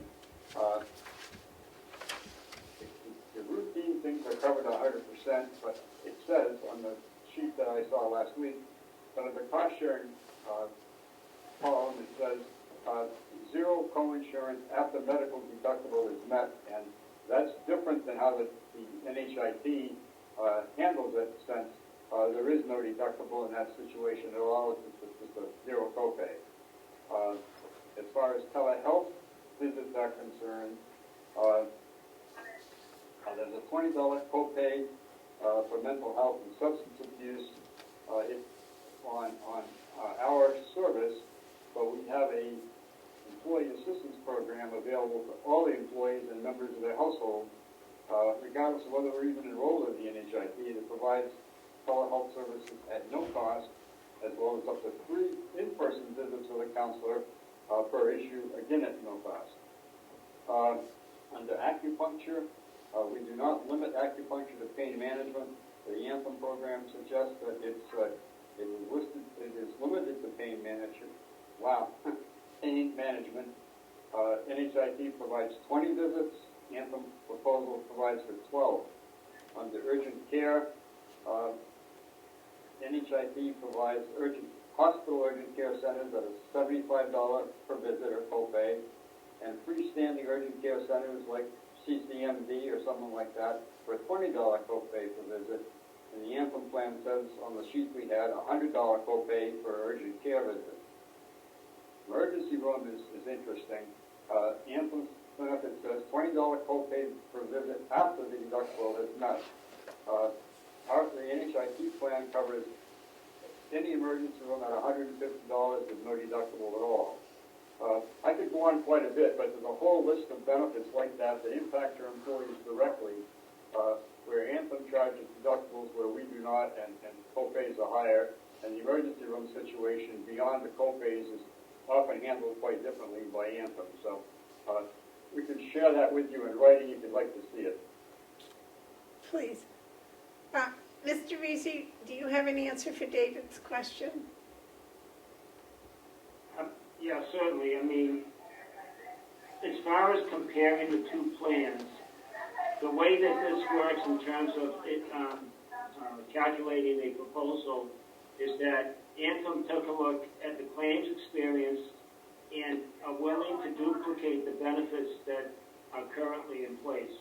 So that means that if there are any small discrepancies which we were not aware of, and we weren't given much in terms of information on the benefit summary that we got, we will be able to address that very easily.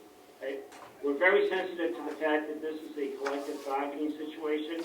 Our intent is to duplicate the benefits, not take anything away, not cause any problems with the unions, obviously, also. So that's something that, if there are small differences like that, that easily become. David? Madam Chairman, may I say one thing about that? Yes, please. Yes. Oh, go ahead. Yes. We didn't see any indication about retiree benefits in the Anthem proposal. It's just maybe we didn't get that part, but the county is currently, or the retiree is currently paying about $50,000 a year for that. I don't know. It's very, very rich benefits, excellent benefits to retirees, and I don't know what Anthem has proposed, so I can't compare them. David, you had another question?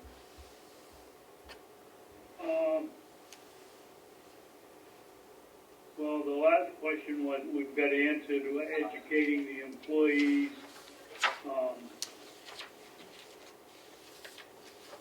And the question of geographically, the network is, that was answered. So the other one was maternity covered, and we've got an answer to that. So I think most of my questions right now have been answered. Okay, thank you.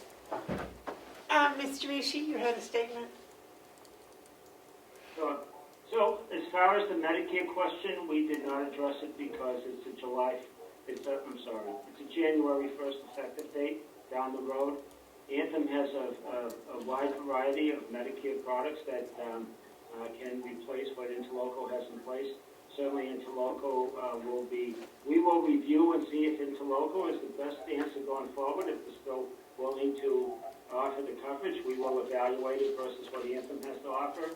We will even go out to the market and get other proposals for your retiree coverage. So that to me is something to be addressed in 2, 3, 4 months, not right now.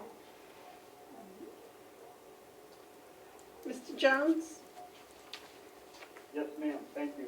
I'll follow up on some of the questions you asked last week. The amount of surplus that the trust, and keep in mind, the trust is not an insurance company. It's a joint purchasing arrangement between public entities in New Hampshire. So by law, we have to return any surplus after proper reserving each year to the members. The county has received a little over $166,000 being financed under the trust. And we also went back and calculated what it would be this year. The board has not approved this yet, but this is what we're recommending to the board based on the surplus we have. Would be almost another $80,000, $79,000 and change. Also, your rate of increase over the entire time, over the last 5 years, has been 7.14%, and that's below what medical trend has been in New Hampshire. So, again, the benefit of joint purchasing is that when a group has a good year, they help other members of the pool. Bad years, other members help them, and that's a significant advantage going forward. Mr. Jones, who makes up this pool? I'm sorry, what's the last word? Who makes up the pool you're referring to? Okay, I'm not quite getting your question. The math makes it difficult. I'm a little hard of hearing anyway. Okay. Who makes up this group of insured entities? I can take the answer for you, Madam Chairman. The New Hampshire Interlocal Trust consists of local government entities in the state of New Hampshire and only the state of New Hampshire. So that's counties, cities, towns, school districts across the state. No individual companies? Correct. No, we are not a private insurance company and do not do individual companies. It's strictly local government. Yeah, that's by law, and also we're completely not-for-profit. Harvard's not-for-profit, so we're really the only not-for-profit arrangement for public entities, all non-for-profit in New Hampshire. That's why you get surplus back.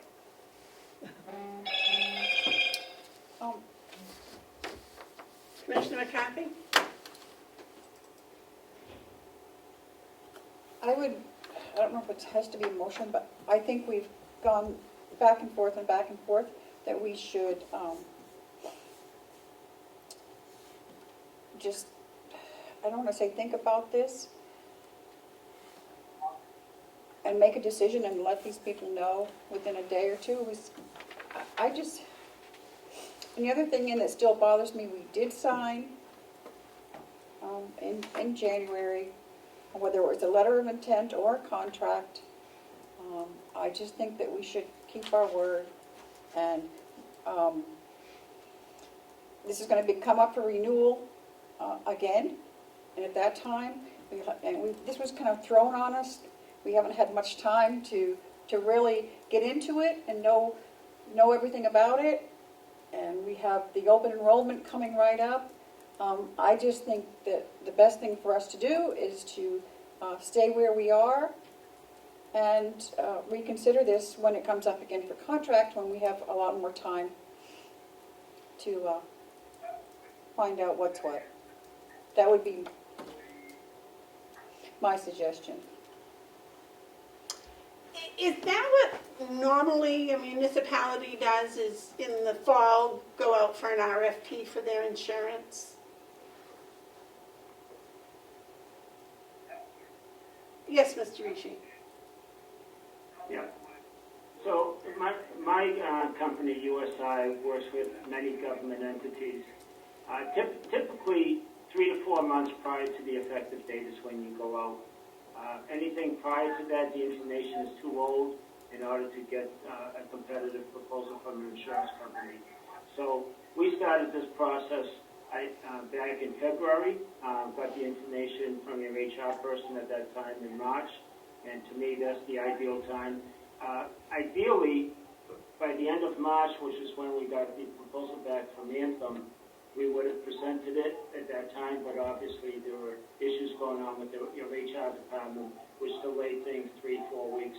So we were late April before we started on this process. So we're on the late side right now, but I can assure you that we're set up to enroll the group. As I read your agreement with Interlocal, it says 45 days to terminate the policy. And again, I'm not an attorney, so you should check with your own attorney. I would advise you also. But I think we can walk away and go with the Anthem and save. And there's quite a bit of savings on the table. But I think another need would be that we are going to bring to the table HR services, updates with compliance, wellness information. That you're not just hiring an insurance company, you're also hiring an advisor to work with you going forward. I work on collective bargaining also at Stratford County. I'd be glad to step in here at Carroll also, so to assist you with those things. So we're bringing more to the table than just a product and insurance company. Well, I think right now we're looking for a medical insurance company. But, Okay? all right, I think we've got We did what we could. all the information that we need. You've got all your questions answered, David? Yes? You've got all yours answered? Yes. All right. Well, I want to thank both of you gentlemen and, whoops, where did she go? Kristen, for joining us and helping to answer the questions and clarify this a little better for you. Thank you so very much. Thank you for your consideration. Thank you. Have a nice day. Thank you both. You all.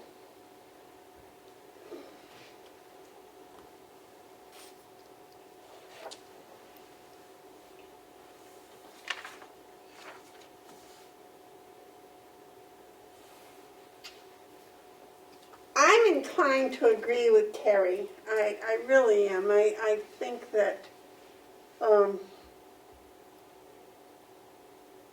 know, in our minds, we had this all settled in January, and why, you know, somebody else was called and brought in after that, I don't know. I think the timing was really not good. I think that going forward, we'll know in December to talk to different, I'm sure these aren't the only two medical insurance companies, and maybe what we need to do is to do an RFP, or certainly I need to do more investigation before I can actually make any type of a proposal. I don't know, but I think Terry brought up the point that we got enrollment coming right up, whereas if we stay within our local trust, it would be less questions, I think, and easier all the way around.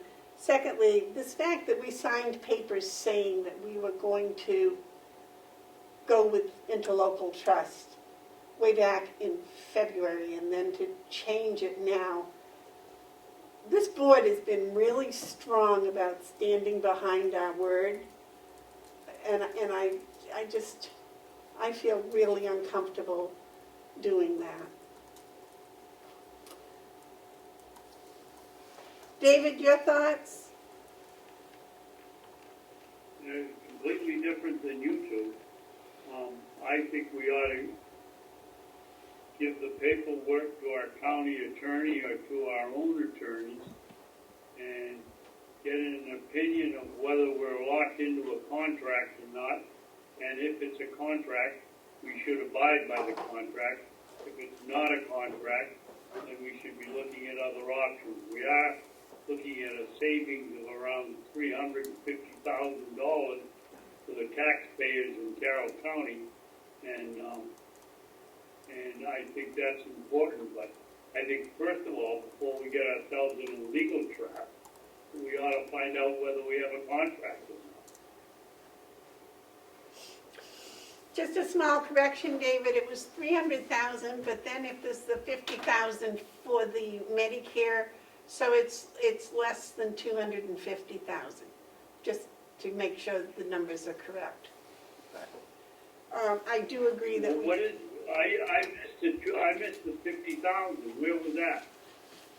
for our Medicare retirees, they're Yeah. included in the interlocal bill. They're not included in the Anthem bill. It's about $50,000. Okay. There are, Yep. Okay. The people that are retired and pay yeah, we get the insurance and they pay us. Correct. Okay.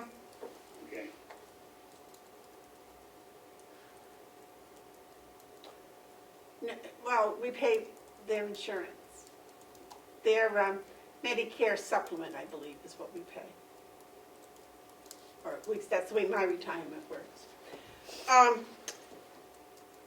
I do think we probably should consult with legal about this. Leslie, what is the impact on you if we don't make a decision until next Wednesday?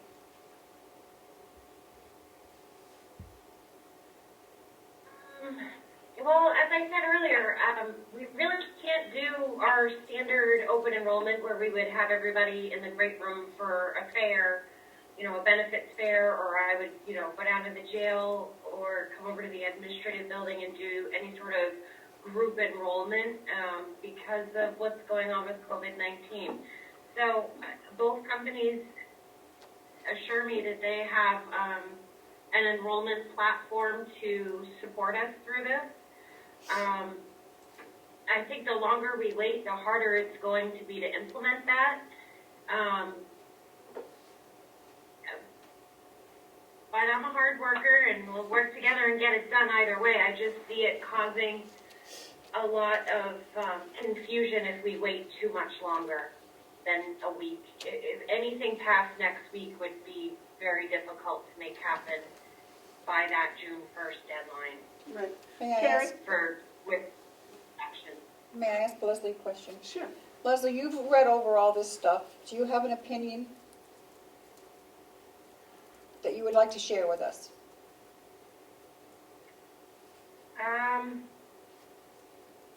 I do. I think both companies have really worked hard to answer all of our questions.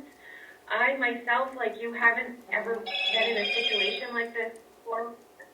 We're doing it last minute and not having the opportunity to really dig in and have a solid understanding of each individual plan and do our due diligence. We're sort of talking on this open forum, which is great that they're so willing to accommodate us and do that with us, but it does leave an uneasy feeling for me as far as making a switch, just because I feel like there's so much unknown right now.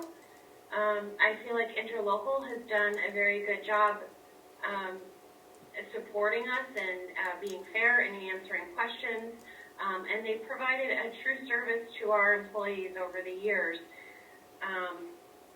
I personally would rather make this decision under different circumstances. You said, maybe if we go out to bid next year, that way we really truly have a full understanding of what we're signing on for and what's going to work for our employees best. The bottom line in saving money is also a great impact on our employees because there's more money, but I'm hesitant to make a switch not fully understanding it at this point. I feel like that opens our employees up for the unknown, and I would, at this point, prefer to stick with what we know and do our due diligence moving forward. This was just thrown at us, stumbled upon an email, So, it's difficult. Thank you very much.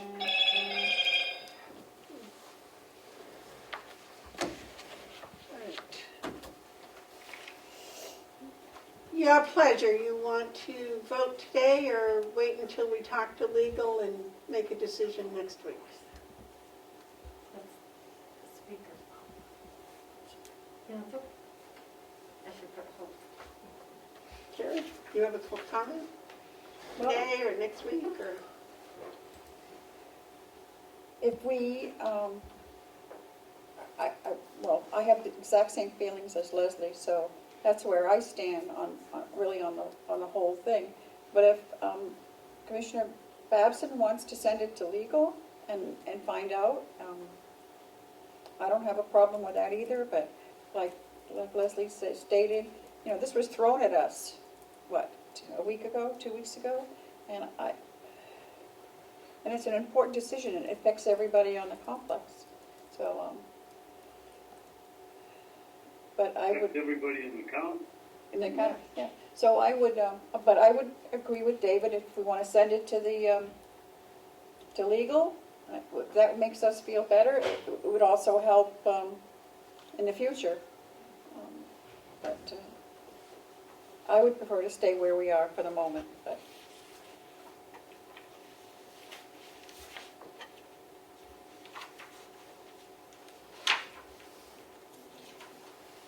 Well, that wasn't very definitive. It really was. And I I said I still don't know whether to have a vote today Oh, a or vote to today. vote next Wednesday. well, what does David want to do? Well, David wanted to wait till next Wednesday, correct? Well, unless we have an emergency meeting, I'd like to find out whether we have a contract or not.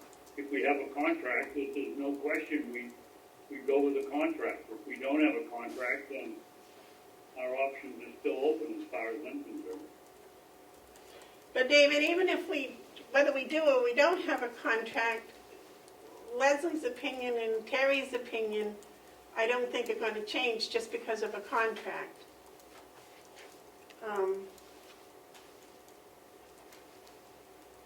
I don't know. I hate this changing at the last minute, so to speak. I still don't understand why, after everything was supposedly settled in February, all of a sudden in May we get hit with all of this information. Leslie? I'm just counting out the days. The 45 days is what one of the vendors had given us some guidance. You have, I believe it was USI that said, or said in their experience, people typically have 45 days. That would bring us to needing a decision by Monday. So if this was something where you would want to have legal look into it, we would need to do that probably today or tomorrow in order to make a good educated decision moving forward as far as whether we have a contract and what's legal and binding. It was USI that said we could cancel 45 days before the contract, right? Right? Which means it sounds like- apparently USI thinks we have a contract. I don't know. I just feel it just doesn't feel good that one company would tell us that we could cancel with another company. Right. So I would want to keep that 45 days in mind when we're making our decision moving forward.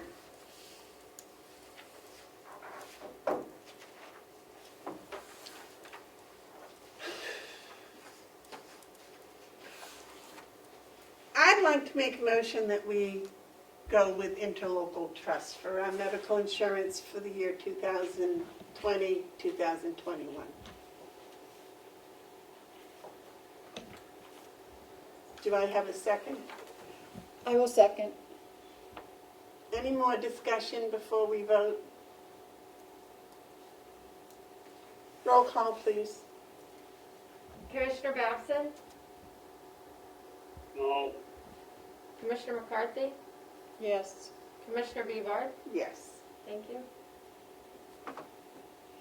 Does that make your life easier, Leslie? Yes, thank you. Madam Chair, may I? Yes. But I would like to look into this when this, and is it December or January we have to start again? December would be the ideal time, and it would give 6 months of data. We've got an idea of where the trend is, and we've got an interlocal provided us an overview for the last several years. We just do an average. We're all going to have good years and bad years, but I think if we get started in December, if that's what the board decides to do now that we have this information, and we can do some research prior to understand the plans better, understand coverages, and really make an informed decision. Thank you. Okay, moving right along. Treasurer's report. Thank you, Madam Chair. Not an awful lot to report at the moment. Excuse me. I did get a message from Kathy a little bit ago that last week I had told you we had not hit the tax anticipation borrowing yet, but this week, as of today, we are using $1.5 million of our TAN note. So that's the first draw on our TAN note to help support our obligations at the moment. I guess, sort of a sidebar, I'd asked the commissioners for an update at some point on this Avenue Committee that I thought was going to be formed some time ago. I haven't heard a lot about it, so if the commissioners could at some point advise on that, I'd appreciate it. If I may, I'll move right to Hale's location. It appears that the process in Hale's location in doing the budgetary items and the more specifically, I believe it's the MS 636. Through some investigation, it seems that this process hasn't been done correctly for some time. So, with Melissa's assistance, in fact, I'm going to turn it over to Melissa. She was able to speak with Michelle Clark at DRA about this. So at this point, I'd like to have Melissa update about that if possible. I'm sorry, why is Melissa involved with Hales? Because she and I have been communicating about this process, and she agreed to call Michelle Clark, who she knows. So she's helping the Hales along with me too. Part of the... I think we're getting way too much involved with all of this. Well, that's what we hired if I that may, lady over Madam there Chair, in Hales for. if I can finish my statement, if I may. We have an issue with Hales that needs to be corrected, and it hasn't been corrected for some time. Now that we've found out the issue, I've asked Melissa to make a report on it. That's all I'm asking to have happen. Why can't the lady at Hales make the report? Because the lady at Hales is brand new. And she did not realize any of this information either. Why are you concerned that Melissa's helping Hales location on this? I thought the county received some $9,000 to assist Hales to do these sort of various projects. Now all of a sudden I'm finding that we have a problem with this? I don't understand that. Well, I am really concerned that you're getting stuff that was handled at Hales, and then Hales had no treasurer, so we asked if the county treasurer was also Hales treasurer, and we found that that was possible.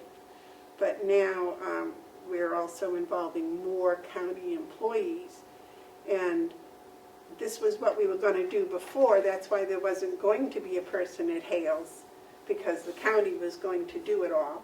And now we have a person at Hales, but the county is getting drawn into it. So I'm thinking that we ought to get some boundaries set up here. If I may, Madam Chair, did the commissioners not ask me to work with the person at Hales who was just recently brought on? Is that correct? I thought it was just with background information. I'm not sure. If you recall, I asked the commissioners a couple of months ago if I could step out of that role, and the decision was made no, that because I was started with it, I was going to stay with it by the commissioners. So I'm staying with it, and I'm trying to make sure that we have transparency and we're doing the things that we do. I must say I do object to the commissioner chair's question about this process. We're getting way off base on that avenue. We can talk about that avenue at a different point. Right now I'm trying to talk about the transparency and a problem that exists all the way through to DRA. And if, quite frankly, if the commissioners don't want to hear about it, that's fine. I'll withdraw it and I'll wash my hands of it and let it stay where it is. Well, I don't mind hearing about it. I think we should hear about it, but I think that there are proper channels. Possibly even one of the commissioners should be talking with DRA, or possibly our director of finance. May I remind Madam Chair that I have made a number of phone calls to the chair and I don't get any response? Not having. Excuse me. No, not excuse me. I can give you the dates and times if you prefer. Well, I wish you would, because I will. have called you back multiple times. Yeah, well, not recently. Now, Yes, you I did have. say to me you had trouble And with your I have my phone. phone all fixed. You helped me fix my phone 2 weeks ago. Well, this is within that 2-week period, and I can give you the dates and times if you wish. I don't want to get off on a tangent about that. Well, I The have bottom my phones line all is, fixed, so- the bottom line is I tried to excuse me, get through to let's get the, I'm back still to- talking, Madam Chair, you're interrupting me. Let's get back to the problem, that apparently there's a problem with MS 636. There is a problem with the way this process is That being was not done. determined for how long? That's what I'm trying to explain, madam. Well, I'd like to know how long. I'll defer to Melissa. Thank you. I will investigate, and we will find out, the commissioners will find out what the problem is and why it was not done. Because we've been paying somebody to do the MS 636 for, not this year, but in the past. And evidently, in the past, it was being done incorrectly, is Well, what I'm that's finding. what we're going to find out about. Oh, I see. So at this point, you're not taking the treasurer's word about the issue. I am taking, excuse me, you want to argue? We can argue. No, I don't want to argue. I do not understand why you will not let Melissa explain this process. And what's the problem? Well, I did not talk with Michelle Clark directly, but I am going to be talking with directly on another matter. Well, that's fine. Yes. So I Well, again they're asked the talking with her commissioners. about that. You can find out how long it's been since the 636 was not done correctly. Well, if I'm not allowed to let Melissa describe what's going on, then at this point I will resign the position at Hale's location. And the commissioners can take it over and deal with it completely. Your choice, commissioners. You've asked me to deal with an issue, I'm trying to deal with it, but now you don't want to hear about it. Doesn't make sense to me. Commissioner McCarthy, Commissioner Babson, what is your pleasure on this? It's your fight, Madam Chairman. I did not institute a fight. I spoke with Denise this weekend, well, because we were together all day yesterday.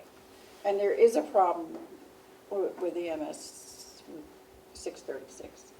I don't know how long it has been going on, but there is a problem. And so I think anything that we can do to get it solved, the faster the better. They have told Denise that the commissioners refused to sign the budget because it wasn't correct, but it needed to be signed. It was only a draft, and it should have been signed and sent in. And once that was done, the changes could have been made. So I know that Denise has been trying to work with them on that, but they still need our signature, if I'm correct, on that original budget, which we haven't signed yet. We refused to sign the budget. That's correct. You gave us a budget and we refused it. You refused to sign the MS 636 because the numbers were incorrect. Nobody refused it. Nobody refused to sign. It wasn't Did you given refuse to to them. sign it, David? Madam Chair, I do apologize. That's a mistake on my part. It was not given to you. But the numbers were incorrect at that point. I do have clarification if anyone is interested. What is the date of that the numbers were incorrect? I'm not sure of the date, but I know it had to do with the school amount. Remember, we had that extra $300 and some thousand that was in there that didn't need to be in there. When the budget went, if I may, Madam Chair, when the We budget, put it in there when they were fighting over Yes. whether people up in Hale's location had been dishonest about where their children were living, and it turned out to be all rumor and got corrected. So we didn't need the $200,000. Right. And that was the 2020 budget, is that correct? Yes. and when that budget came to the delegation, Madam Chair, it had that number in there, and it was voted to reduce it to the $70,000 figure. However, the MS 636 still had this increased number on it. There's much more to it than that, but Yes. I'll share only if you So allow me. only 2020 is the 636 that's causing the problem? Yes. Causing the current problem, yes. Going forward, it seems that this process has not been done correctly for some time. Well, I'd like to know what some time is. That's Well, if very you let vague. Melissa speak, she can tell you. But you're the one making the statement. I'd like to know. My statement, Madam Chair, once again, is in talking this over with Melissa, who was going to present that MS 636, even though it was incorrect, but we did not choose to present it. You don't mean Melissa, you mean the lady No, I at mean Hales. Melissa. Well, doesn't the lady at Hales have to present the MS 636? Commissioner Batson has a question too. David? If this has been going on for some undetermined amount of time incorrectly, why didn't we hear from DRA on the subject? They're the honchos on this, and they set the tax rates, and I would think if it was wrong all these years, we would have heard about it. And this is the first time we've heard about it, and it's only because of the location of where the children were living. My point exactly, but the treasurer has said this has been going on for some time. I'm just trying to find out how long that some time is.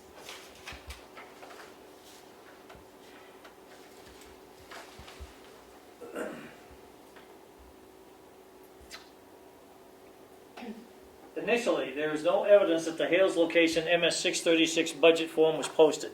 This was something that I believe Commissioner Babson brought up a while back, What year was this? this year. The delegation was presented with a QuickBook version of the budget rather than the MS 636 as required. The commissioners were asked, well, they weren't asked to sign it after the fact, but when the MS 636, was it presented to the commissioners? The administrator at Hales sent the MS 636 and asked that the commissioners sign it. That's what it was, yes. So, because Melissa knows Michelle Clark at DRA, the current MS 636 in the DRA portal, this is to correct some of these issues, is going to be removed. I've since discovered that the person at Hales has the ability to complete the MS 636, which is required for the taxes. The Hales office administrator will log into the portal and generate a new MS 636 and forward the same to the commissioners for review and signature. The 636 will be posted, which can also create a warrant to post to the MS 636. The MS 636 brought forward to the delegation for approval. Posting of their meeting will include the Hales location budget being considered to allow public and Hales location residents the opportunity to attend and comment. I don't believe this was ever done. This is what I'm sort of discovering at the moment. The final approved budget is input into the portal, which is an MS 232, and printed for the commissioner's signatures.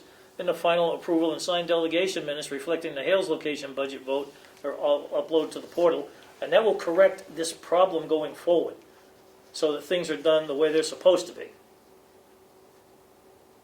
So a lot of these items, it appears, were not done the way they were supposed to. And so what we're trying to do is correct this, moving it forward. The only one that needs to be corrected apparently is 2020, and the administrator at Hales is able to do that. Well, we don't know that. I've asked the You administrator. just read there and said that she could. I just read that's the proposal. I don't know if she's quite able to do that because I'd asked that question prior to. And I haven't been able to talk to her since yesterday because of the elections. So my statement here, if you will, Commissioner, is it was being done incorrectly previously. I can't tell you how long or how many years. This is according to Michelle Clark at DRA. And how to fix this problem is basically we're going to wipe it all out and start over again and do it correctly. In 2020. For this year, yeah. In fact, we're beyond the dates that it needs to be done. Okay.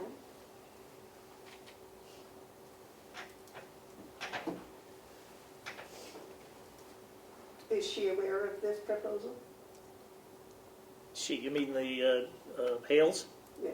No, I will be talking to her today. So what is the problem? The problem is we've got to start this process all over, post it, go through the meetings, bring it do the new MS 636, bring it forward, have the commissioners approve it, and have the delegation approve it, allow the Hales residents time to look at it, and then move it forward, so that, and we got to do it in a timely fashion because of the tax billings, because of the tax warrant. So the problem was it was never presented to the commissioners for signature. Well, it wasn't presented to the commissioners for a signature because it was incorrect.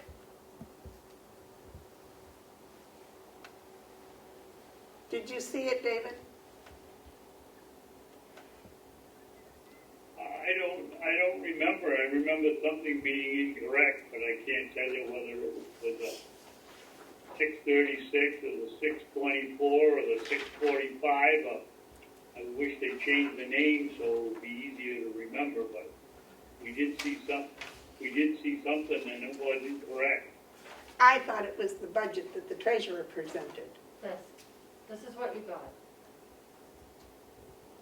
That's the 636. No, this is a QuickBooks version of the Hales location budget, Which was prepared by the previous person there. and the previous administrator That's what was also wrong. created the original 636, I believe. Yes, we believe. It should have been presented to the commissioners to approve, sign, and post in public locations and advertise. But the budget was not correct, so therefore we didn't move on anything. Is that right, David? The budget wasn't correct. That's my recollection. Okay. So you My approved, recollection. you approved a QuickBooks sheet, and you sent it along to the delegation, and this is what they got. The delegation needs to be presented with an approved MS 636 to consider, not a QuickBooks printout. David, did we approve that to pass on to the delegation? Yes. The budget? I thought the budget got sent back to get straightened around with the student. No, the Count commissioners, on it. the commissioners approved it, if I might. The commissioners approved it. You sent it on to the delegation for the March 24th meeting. At that meeting, the delegation reduced the education line to 70,000 and Correct. approved the Oh, bottom right. line. So, That's when it was, So- that was on our recommendation, I believe. so the recommendation from Shell, and the reason I got involved is because I was given a document that didn't match anything the delegation had done or the commissioners had done. So I sent it back to Hales, and I have a lot of experience with municipal budget law. I've been on the budget committee a long time to know that certain forms and certain postings need to happen to have an adequate budget, a legal budget. And I was concerned that if you signed it and just sent it along the way it was, that we would get to October and they would pull up all the files to set the Hales location tax rate, and they wouldn't be able to, and we'd have to be doing this in October. And that would delay the setting of the Hales tax rate, and that, I don't think that would be acceptable to the selectmen. And if I might add, Madam Chair, this was something that happened to the commissioners a few years ago in another matter that messed up the tax rate. So That we were was trying to late. prevent this from having an issue with the tax rate. A few years ago, it was because it was late getting into DRA, and this is going to be late getting into DRA apparently. No, the Hales, we can do it if I could. I believe the delegation at the latest will probably meet in August to do the second quarter financials, and so that allows plenty of time for the final piece, which is the delegation approval. When does DRA set the taxes, David? Well, they want us to get the information in by September 1st, so they work on it, I would guess, in September, and then they put it out in October so that the towns can send out their tax bills and get paid in early December. And when did you say the delegation's going to meet? They haven't set a date, but I would imagine they were discussing August as a potential for second quarter financials, reviewing those and other business. So, Not until August, okay. I mean, there's always the possibility, giving our remote capabilities, that we could do a delegation meeting before that for this purpose and anything else that might come up. So if I may, Madam Chair, now you understand why Melissa was involved to help with this process. No, I still don't understand, but that's quite all right. Thank you. My understanding is not necessary, apparently. David, if it's September, the delegation's August. Let me speak with Kathy, and I'll speak with Edie also and see if we can do something earlier in August so that we can have the time to get this processed and down through to DRA, and we can get that straightened around, because we don't want the tax bills to go out late. So I wouldn't normally obviously be involved in Hales, but this didn't take much time for me, given I know how the process works. It was just a couple of emails with Michelle and I'm not and asking a for an phone call. explanation, that's. I know, I that's just felt like, perfectly- but Had this nothing wasn't to- about feelings. I was just trying to find out if the commissioners, would you like it on your agenda for next week to review the MS 636 and sign it? Well, I don't know if she'll have time to get it done correctly by then. Okay. That We will, if I may, Madam Chair, we'll find out today. Okay, and DRA is happy to help her move through Any the way portal? possible, yes. Yep. I think that's where the support should come, and that way she will know the proper guidelines, the Yes. proper lines to follow in the future.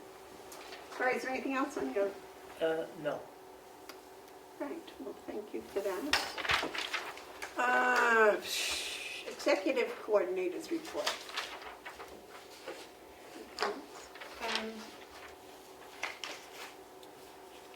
A follow-up on a couple of things.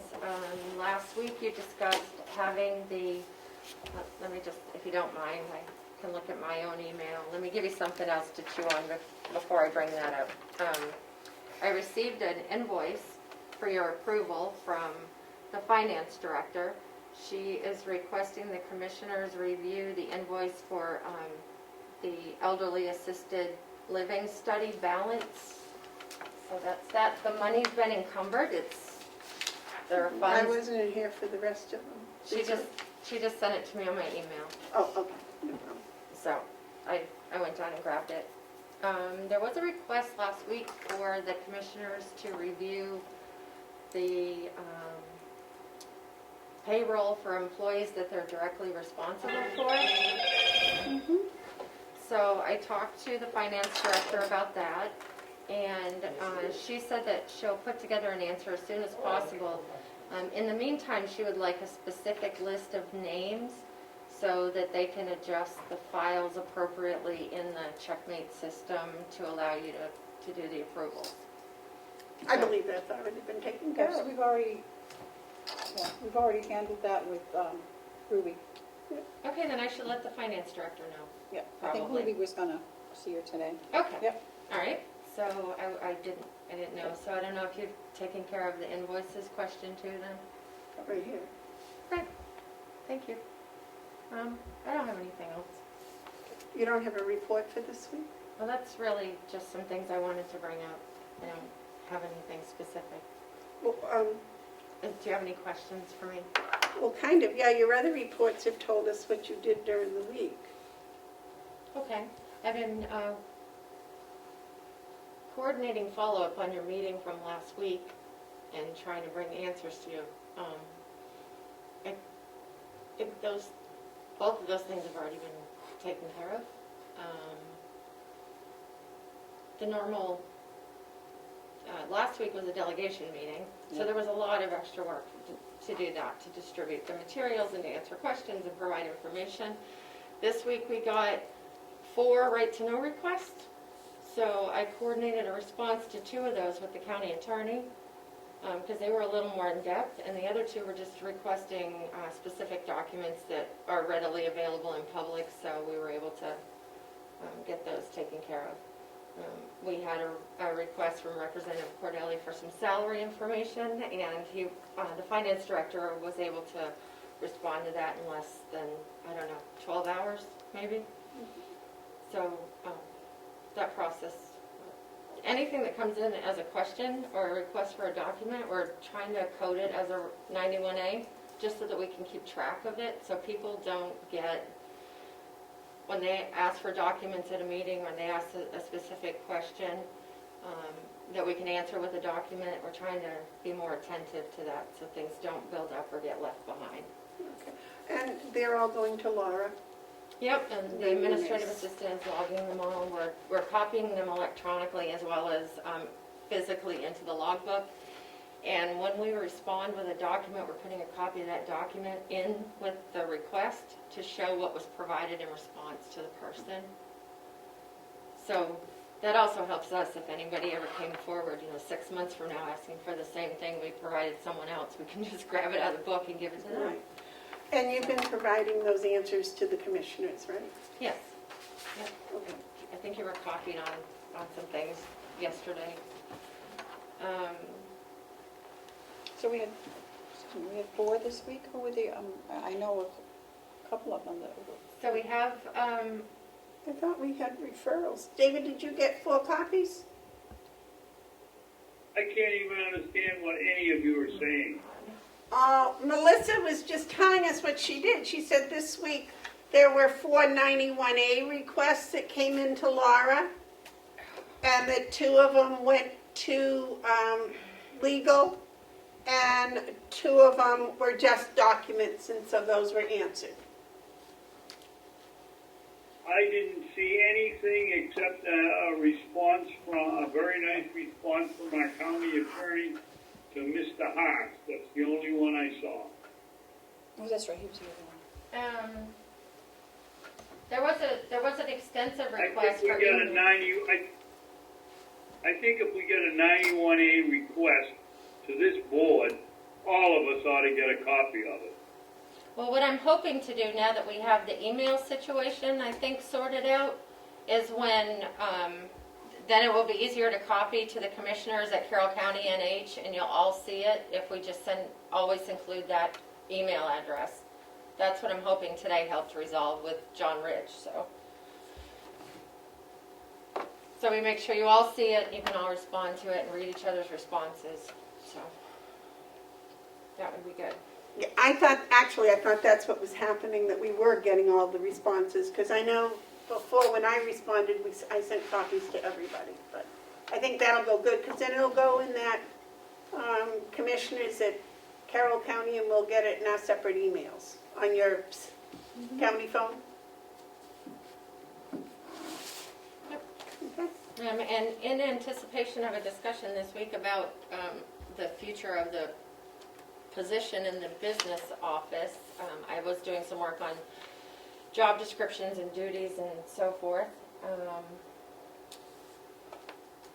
I also been doing some structural things with the county website, and in doing so I found an area that I'm cleaning through right now. The Contact Us link on the website, I'm trying to determine if it copies anywhere else or if it just stays in there, because my mission today, hopefully, is to print off everything that's stockpiled in there that I don't know if it was ever responded to. So we have about 2 years worth of messages in there. And so that's something I'm trying to sort out. I may ask Civic Plus just to disable that button for now, and just have people email if they have a comment or a question. So that didn't go to an email? I can't determine where it was going, but there's a lot of junk in there, a lot of marketing things and so forth, but there's a few things in there that mainly compliments about employees' job performances, or something that the commissioners did good. Nice things in there that We never got those, did we, David? No? especially the nice things. I'd like to bring those to light, so even if they're 2 years old, so. That would be nice if you would share that with us. Yeah. But honestly, that's pretty much what my job has looked like for my day-to-day has looked like for the past 2 months is, I wonder what this is, and it turning into an exploration and an adventure and the possibility of doing things a new way. So I'm having fun. I'm really busy. It's hard to quantify sometimes, but just bear with me. I'm busy. I would expect the website, anytime you get bored with everything else, you can turn to that and find something to deal with. All right. Any comments or any questions for Melissa today? David? Okay. No. I call her up every day and get a scoop, so I don't need.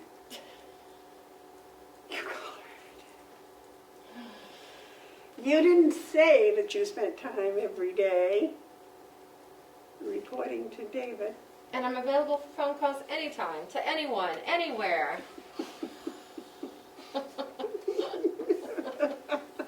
Or email. Okay.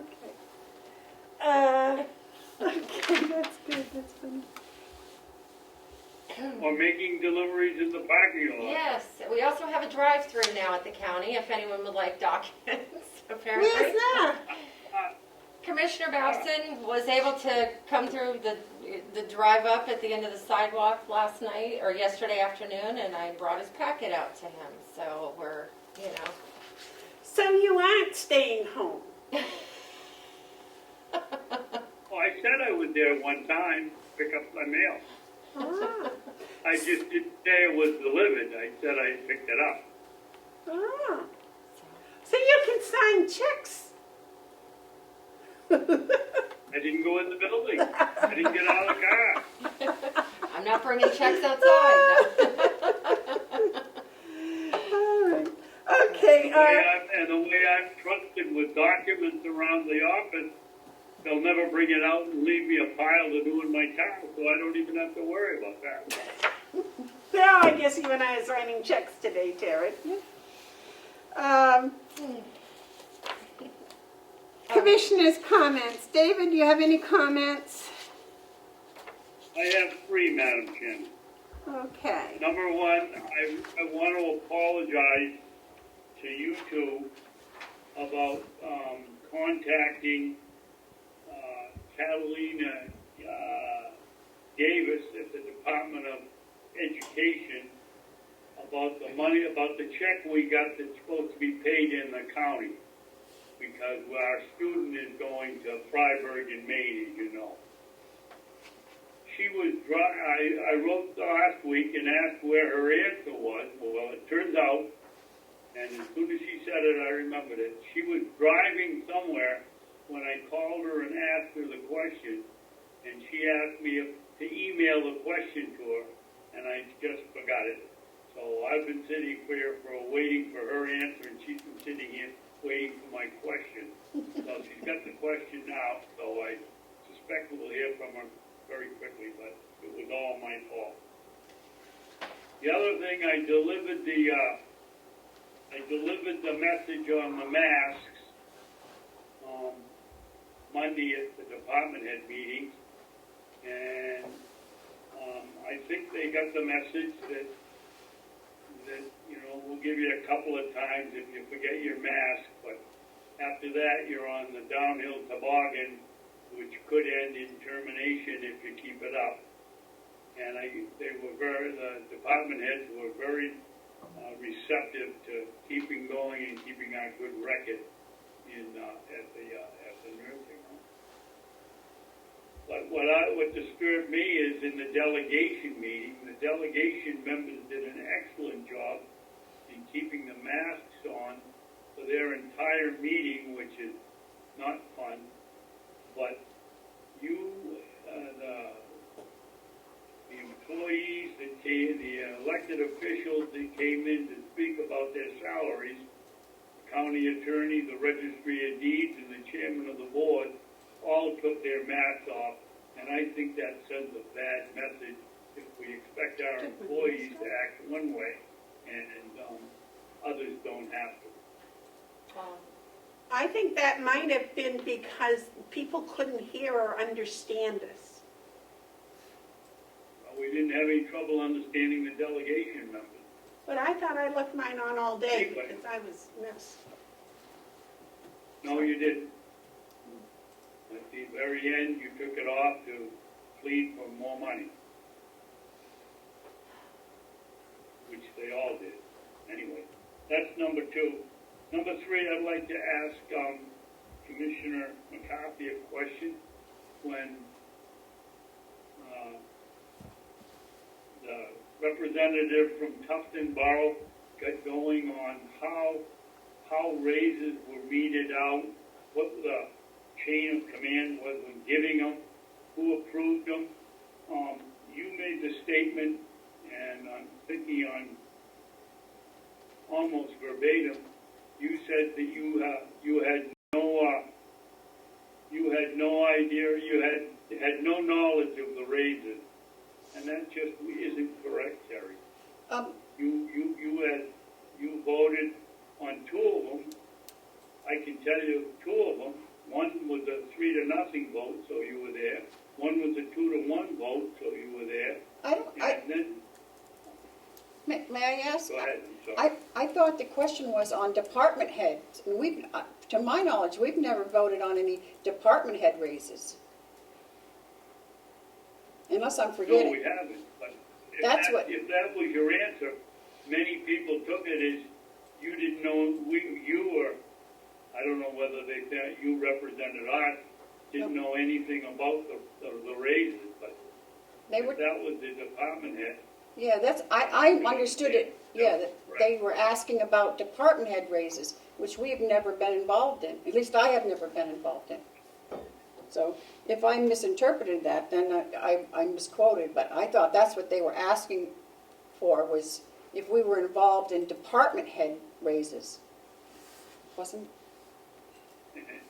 and I think I don't remember. that's a correct statement. Yeah, okay, thank you. We haven't been, I thought he was talking about all raises.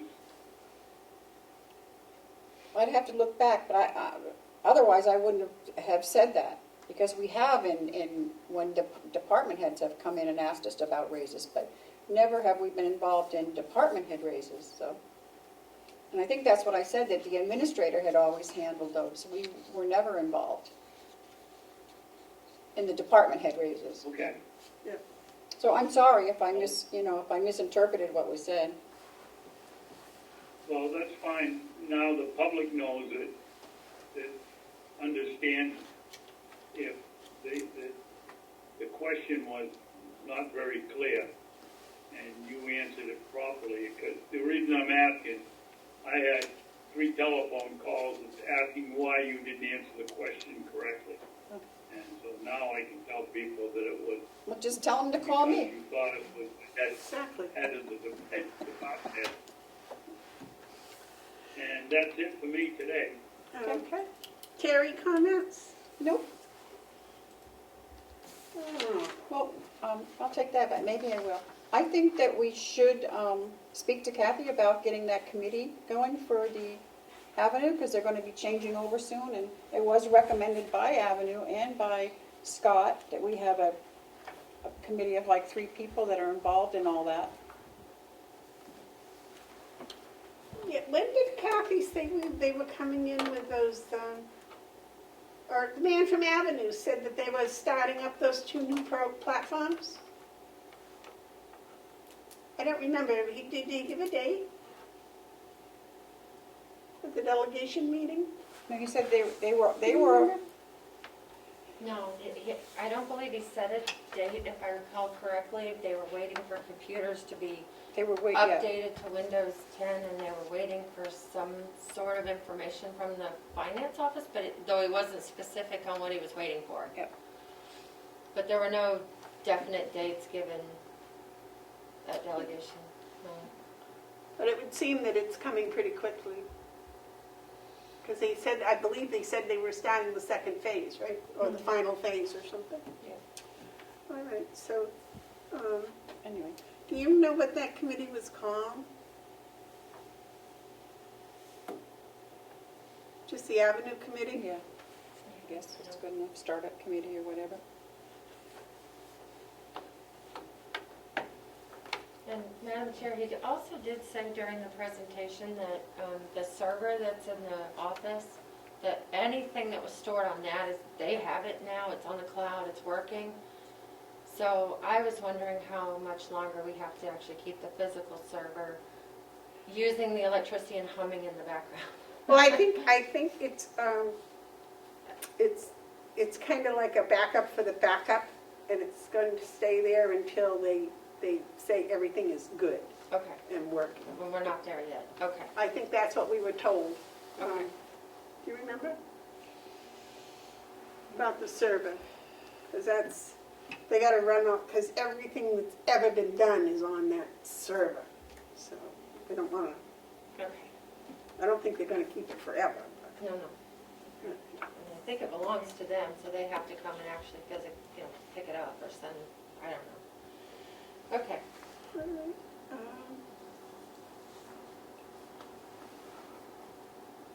What is that? Do you have anything else, Jerry? No. Madam Chairman, Yes, David. I forgot one other thing on the commissioner's comments. When I was in here Monday, I also talked to them about watching the streaming during working hours. I just want that in the record. Okay. And just, Was the response good? They just listened. Well, that's good. They listened. Okay. and that was actually May 7th, Thursday, at the department head meeting, Thursday. It wasn't Monday this week, it was Oh, yeah, Thursday. it was Thursday, not Monday. It's okay I know, they all run together. when you stay home. Definitely run together. All right. So I guess that's the end. Are there any media questions? Any public input? And I just have a question, I have a star next to the discussion, actually about the, you put the discussion about the coordinator administrator on hold so that you can move on to your other business, but you said you'd come back to it during the meeting. Right. That was the only thing I think that was delayed. Madam Chairman, Yes, David. on the public input, I think you got something from Mr. Harris. Okay. Before we do that, did you want to continue the discussion about the coordinator, administrator, or manager in non-public? You are muted. You are unmuted. Pardon me? Sorry about that. We had started talking about whether to have a coordinator or an administrator or a manager, and then you started getting into personalities, and we went on to something else, and I wanted to know if you wanted to continue that discussion in public or non-public. I would like to continue it in non-public. Okay. Do you object to that? No. Okay. All right. Yes, Mr. Haas, now I remind everybody for public input that we have a 3-minute time limit. All right. I'll only take 1 minute. All right, good, I'll only take 1 minute. good afternoon, how are you? Yeah, good afternoon, by 3 minutes. Joe Haas here. Thank you for having the county attorney send me that 2-page letter. That was excellent. And that's past tense, but the future tense, I just have one item, is when you go into the non-public, you do cite the RSA numbers on the agenda. You just have A throughout. But then verbally, you tell everybody what it is. But here's my concern, is when you do say that, like in small a in parentheses, there are subsections to that. And it would be nice, I think, for the public to know which subsection you're going to be talking about. Is it going to be a dismissal, promotion, compensation, disciplining, investigation, or whatever? And my interest is in the compensation part, because like what I told you the first time I ever called you was on Earth Day, April 22nd, that Wednesday. I said, well, if people really want to get a raise, they don't have to get a raise in quantity money, but quality money, because there's a way for your bank person to put a requisition order into the Fed down in Boston to get some of those 2019 Apollo 11 gold and silver coins at face value. Nobody has ever done this. Dick Marple, he's the state rep who told me about this. And I say this too because as a juror, we all get paid. We're supposed to get paid $10 a day for jury duty. That's been on the books since 1956. And if only some employee of the county or you as elected officials could put a claim in under that RSA 275, the one I outlined in my chat box, then we could get going on this. People would be getting a living wage. They wouldn't have to be in such a financial situation that they are going nuts. So that's just my 2 cents for today. And thanks for listening. Thank you very much. Get back to me. Thank you. Is there any other public input? All right, we need let me see.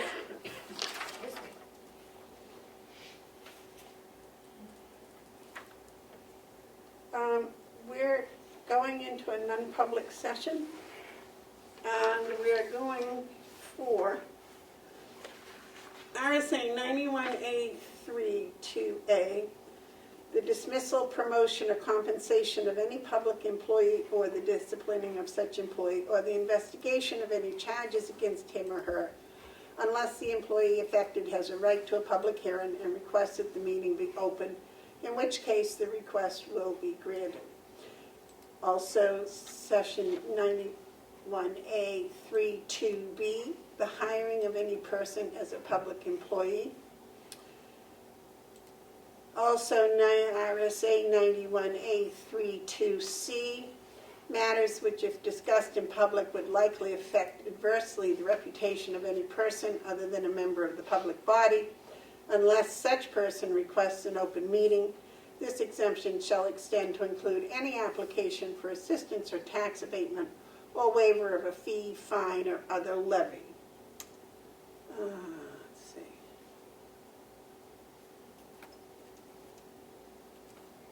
Yes, ma'am.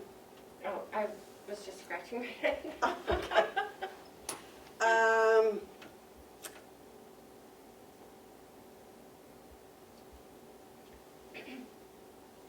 I think that's it.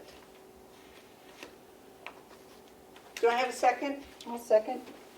Roll call, please. Commissioner Babson? Yes. Commissioner McCarthy? Yes. Commissioner Beaver? Yes. Thank you. And I'll send you a new invitation, Commissioner Babson. Thank you. Welcome. 5-minute recess. Well, I'm going to have a 10-minute recess because she's got to clean stuff Do up. this real quick. I didn't know she was coming. She gave me a hire memorandum, which I've also forwarded to Commissioner Babson.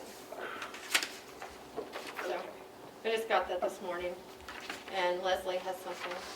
Do we have another one? I can make more if you'd like, sure. Leslie? Huge. I'm sorry, Leslie, what? Sorry, I was wondering if I may follow up with one of the questions you had for me regarding the coordinator position in non-public. And I also have a question about another new hire for non-public. Okay. Yes. So would you send Leslie an invitation, please? Thank you. So you told the public there's 1, 2, and 3. Are there now more? There must be 4, 5, and 6 hirings. So that comes under, If you've already stated the exemption for all of them, that's fine. I just wanted to make sure. yeah, I was not aware of those. So, yeah. So you sent this, so David has this? Yes. Okay. Yeah, I emailed it, I forwarded it, the email I got from Michaela this morning. And 6. Yep.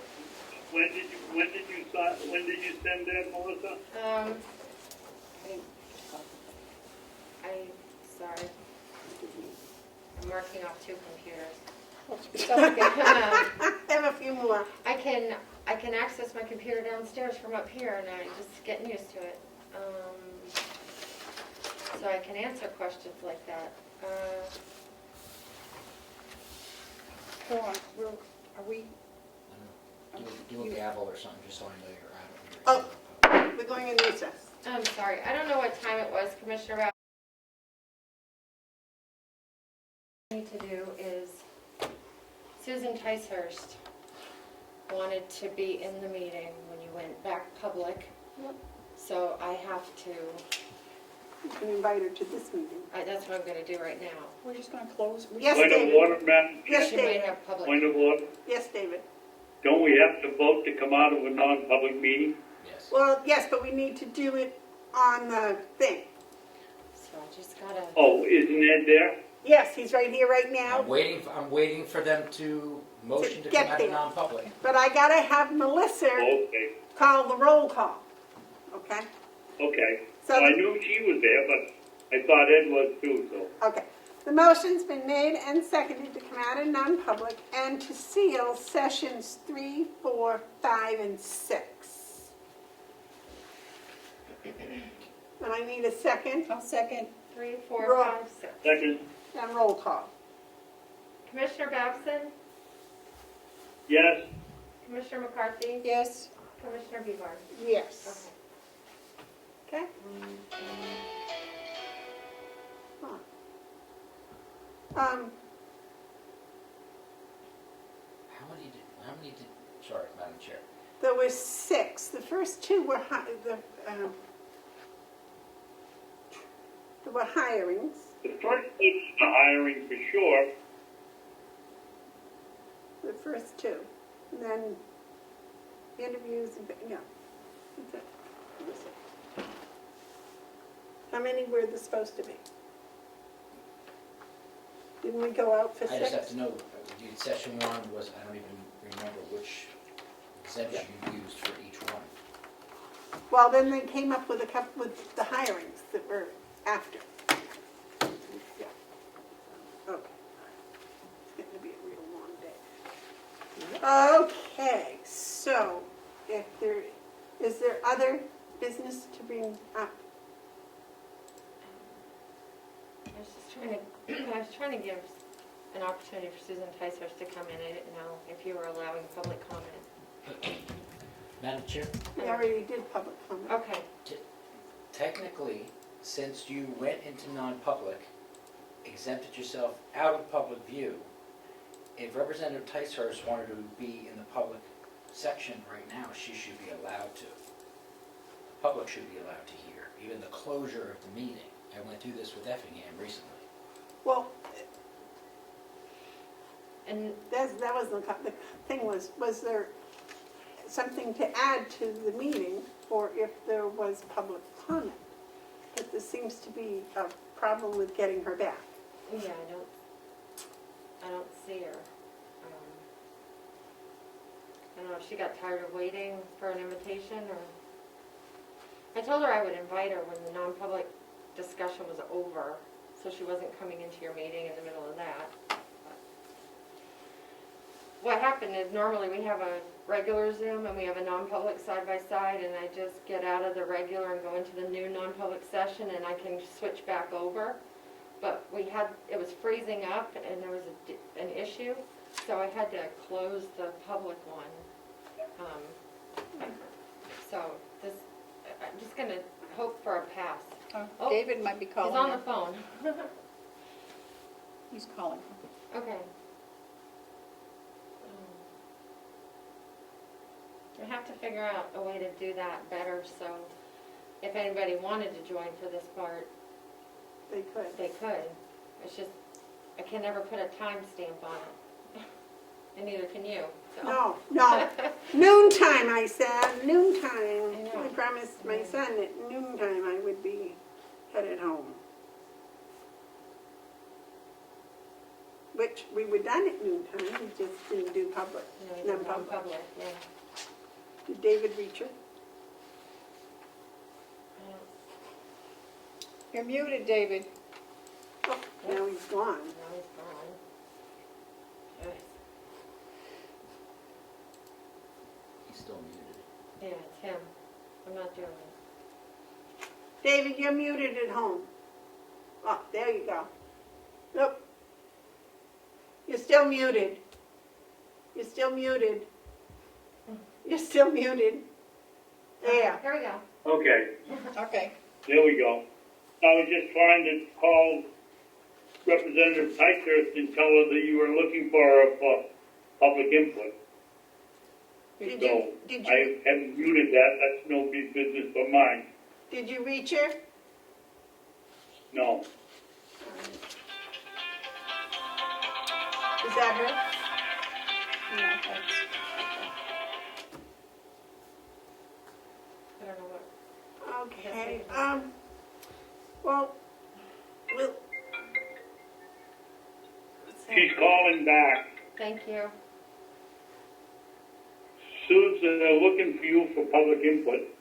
Okay, very good. I haven't yet gotten information on how to call in, but I will look to see if it's come in since I've checked last. Okay, so you're gonna check to see if you can get it back in? Yeah, but don't wait for me. Okay, All right, yep, bye. bye. She says she's gonna check to get back in, but don't wait for her. Well, I think we should give her 5 minutes at least to get back on if she wants to, don't you? Yeah, I think, We're supposed to be available for input, public input. Is the door downstairs unlocked? no. Yeah, we've been keeping it locked, but people have, there's directions on the door if you'd like to come in to ring the bell or call the number, so we will open it. It is accessible. So technically, the public can come, but I have a brief public comment, may I? You certainly may, sir. You had a public commenter prior in the first part about the using the proper exemptions when you go in non-public. Yes. And it would be advisable that you adhere to that and tell the public the specific exemption that you're going into, not just session 1, A, B, C, D, E, F, G, H, I, K, L, M, N, P. You have to say what part, what subsection it is.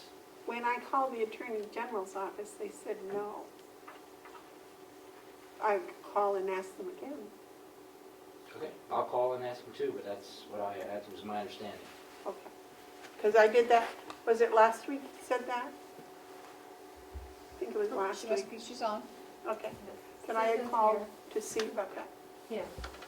Mr. Haas has asked that a couple of times about. Yeah, and that's why I had called and Yeah. they said, that's why it's all listed, not to. The statute Madam states, Chairman, Representative Ticehurst is on the line. I see. Okay, all right. Hello, Susan. Hello, whoops. Hey. Oh, I guess I am unmuted, hi. Hi. We have public comment? So, Madam Chair, may I? Certainly. Okay, so I've missed what was said prior to this, so I don't know if you've already discussed this. I'm just giving you some feedback about what happened today. So I was listening to the meeting and then was called to another meeting, and when I tried to return, I got a message on Zoom saying that the host had removed me from the meeting. My first reaction was to be quite upset about that. But fortunately, I rethought it and I did contact Melissa and found out that you were in non-public. I would just ask that, well, I would say also I tried several times and then another time I was just told that the meeting was over or something, not exactly that, something to that effect. So I would just ask that we practice this kind of scenario. I'm happy to help you at some other time if I'm available to go through a practice run to see if we can see what the problems are. And also I would just ask that you review the checklist that the Attorney General has put out for holding meetings.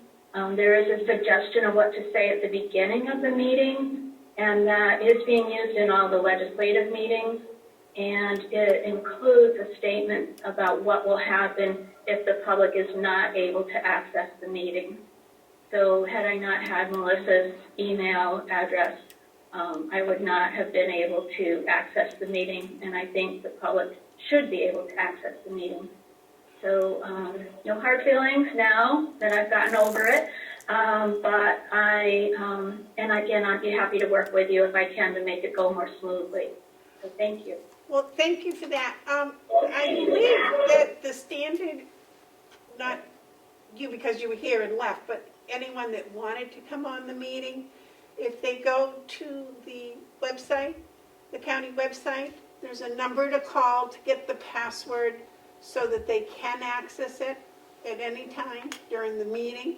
I think what happened in your case was when you left and you wanted to come back, that we were in the process, when we go into non-public, we start a new Zoom meeting. And something happened today because Melissa usually leaves the old Zoom meeting on, but today there was a problem and she had to close the old Zoom meeting and then open the non-public. And I think Melissa can explain it better than I can. I think you explained it.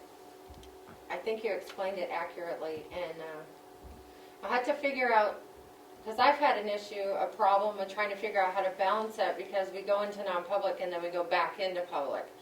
And if I start a new meeting, then the first round of people don't have access anymore. And so we'll have to think about it for next week. I do appreciate your offer to maybe be a guinea pig and help out, though. That would be very nice if we need to. The last time... And may I offer a suggestion? Certainly. So my suggestion would be that you set up 3 meetings, that you set up a public meeting for the beginning of your business, a non-public meeting for the middle, and a second public meeting for when you come back into session. How would the people from the first meeting know about the third meeting? Because when you send your invitation or put the information on the website, you can let people know just what your schedule is. There will be, this is the call-in number for the meeting and the initial part of the meeting. When we take a break for a non-public session, you will not have access to that non-public session. And then when we resume, this is the call-in number for the resume part of the meeting. Just don't know what time we just don't, we have no idea how long non-public's going to last, unfortunately. There are days I say, oh, well, it'll only be 10 minutes, and 2 hours later. So I'd hate to have somebody Madam Chair, waiting. But we can try both ways. What happens when one is waiting for a meeting to open is you sign in, and then you get a message saying please wait until I can't remember the name of it, but whoever's convening the meeting opens the meeting. And so that would be the message you would get. But whatever we do, the guidelines, the outlines, the right to know law is clear. The public has to have access. Right, and that's why we waited, because we knew you wanted to have access, and that's why we got, you were notified and given the new Zoom stuff. I kind of like the way... I appreciate that, but I'm really speaking for other people. I kind of like the way Melissa had it, where before she would have the meeting open, and then she would open a second meeting for non-public and leave the first meeting open. And then people could come back to that first meeting. So that way they didn't have to wait or and they could at that time, I think you can, when you're in the meeting, even though we're not here, you can do a chat and say, I want to speak at public input or something, whatever. But it's a work in progress. We're still playing, and Melissa has been doing hours on this, so I think we'll just keep trying and experimenting, and if she gets up a program and wants to try leaving or doing 2 or whatever, and you're available, it would be really helpful if you could play in and out with it too. Okay. And Madam Chair, could I just remind, since we're on film and on Zoom, that we offer this as an additional way for people to participate remotely and hear the meeting, but the building remains open to the public for public meetings. So as long as we also adhere to that, we're in compliance with the right to know and the access to public meetings. Right. So I'm glad we can offer this additional benefit to the public though, and we'll keep working on it. I know, and John says we're probably going to do it for a long time after it's not necessary, so. Because it does allow a lot of people to access it that might not be able to physically come here. David? Well, just remind them that we have a no mask, don't come in policy Yes, mask required. when we get here. Right, if you don't have a mask, you can't come in. But that's just to protect them and to protect our employees. And so far, that seems to be working very well. All right. Any other public input? All right, I will await a motion to adjourn. I will make that motion. I thought you were going to recess to do checks. Oh, yeah. We still have- It's only me. Oh, and you can adjourn. She's all done. Here's my job. David? Yeah, I just want to remind Melissa to put on the agenda next week to discuss the water dispensers. Okay. Thank you. All right. So who made the motion to adjourn? I did. Do I have a second to adjourn? Yes, Roll call, please. Commissioner Baxton? yes. Commissioner McCarthy? Yes. Commissioner Bevard? Yes.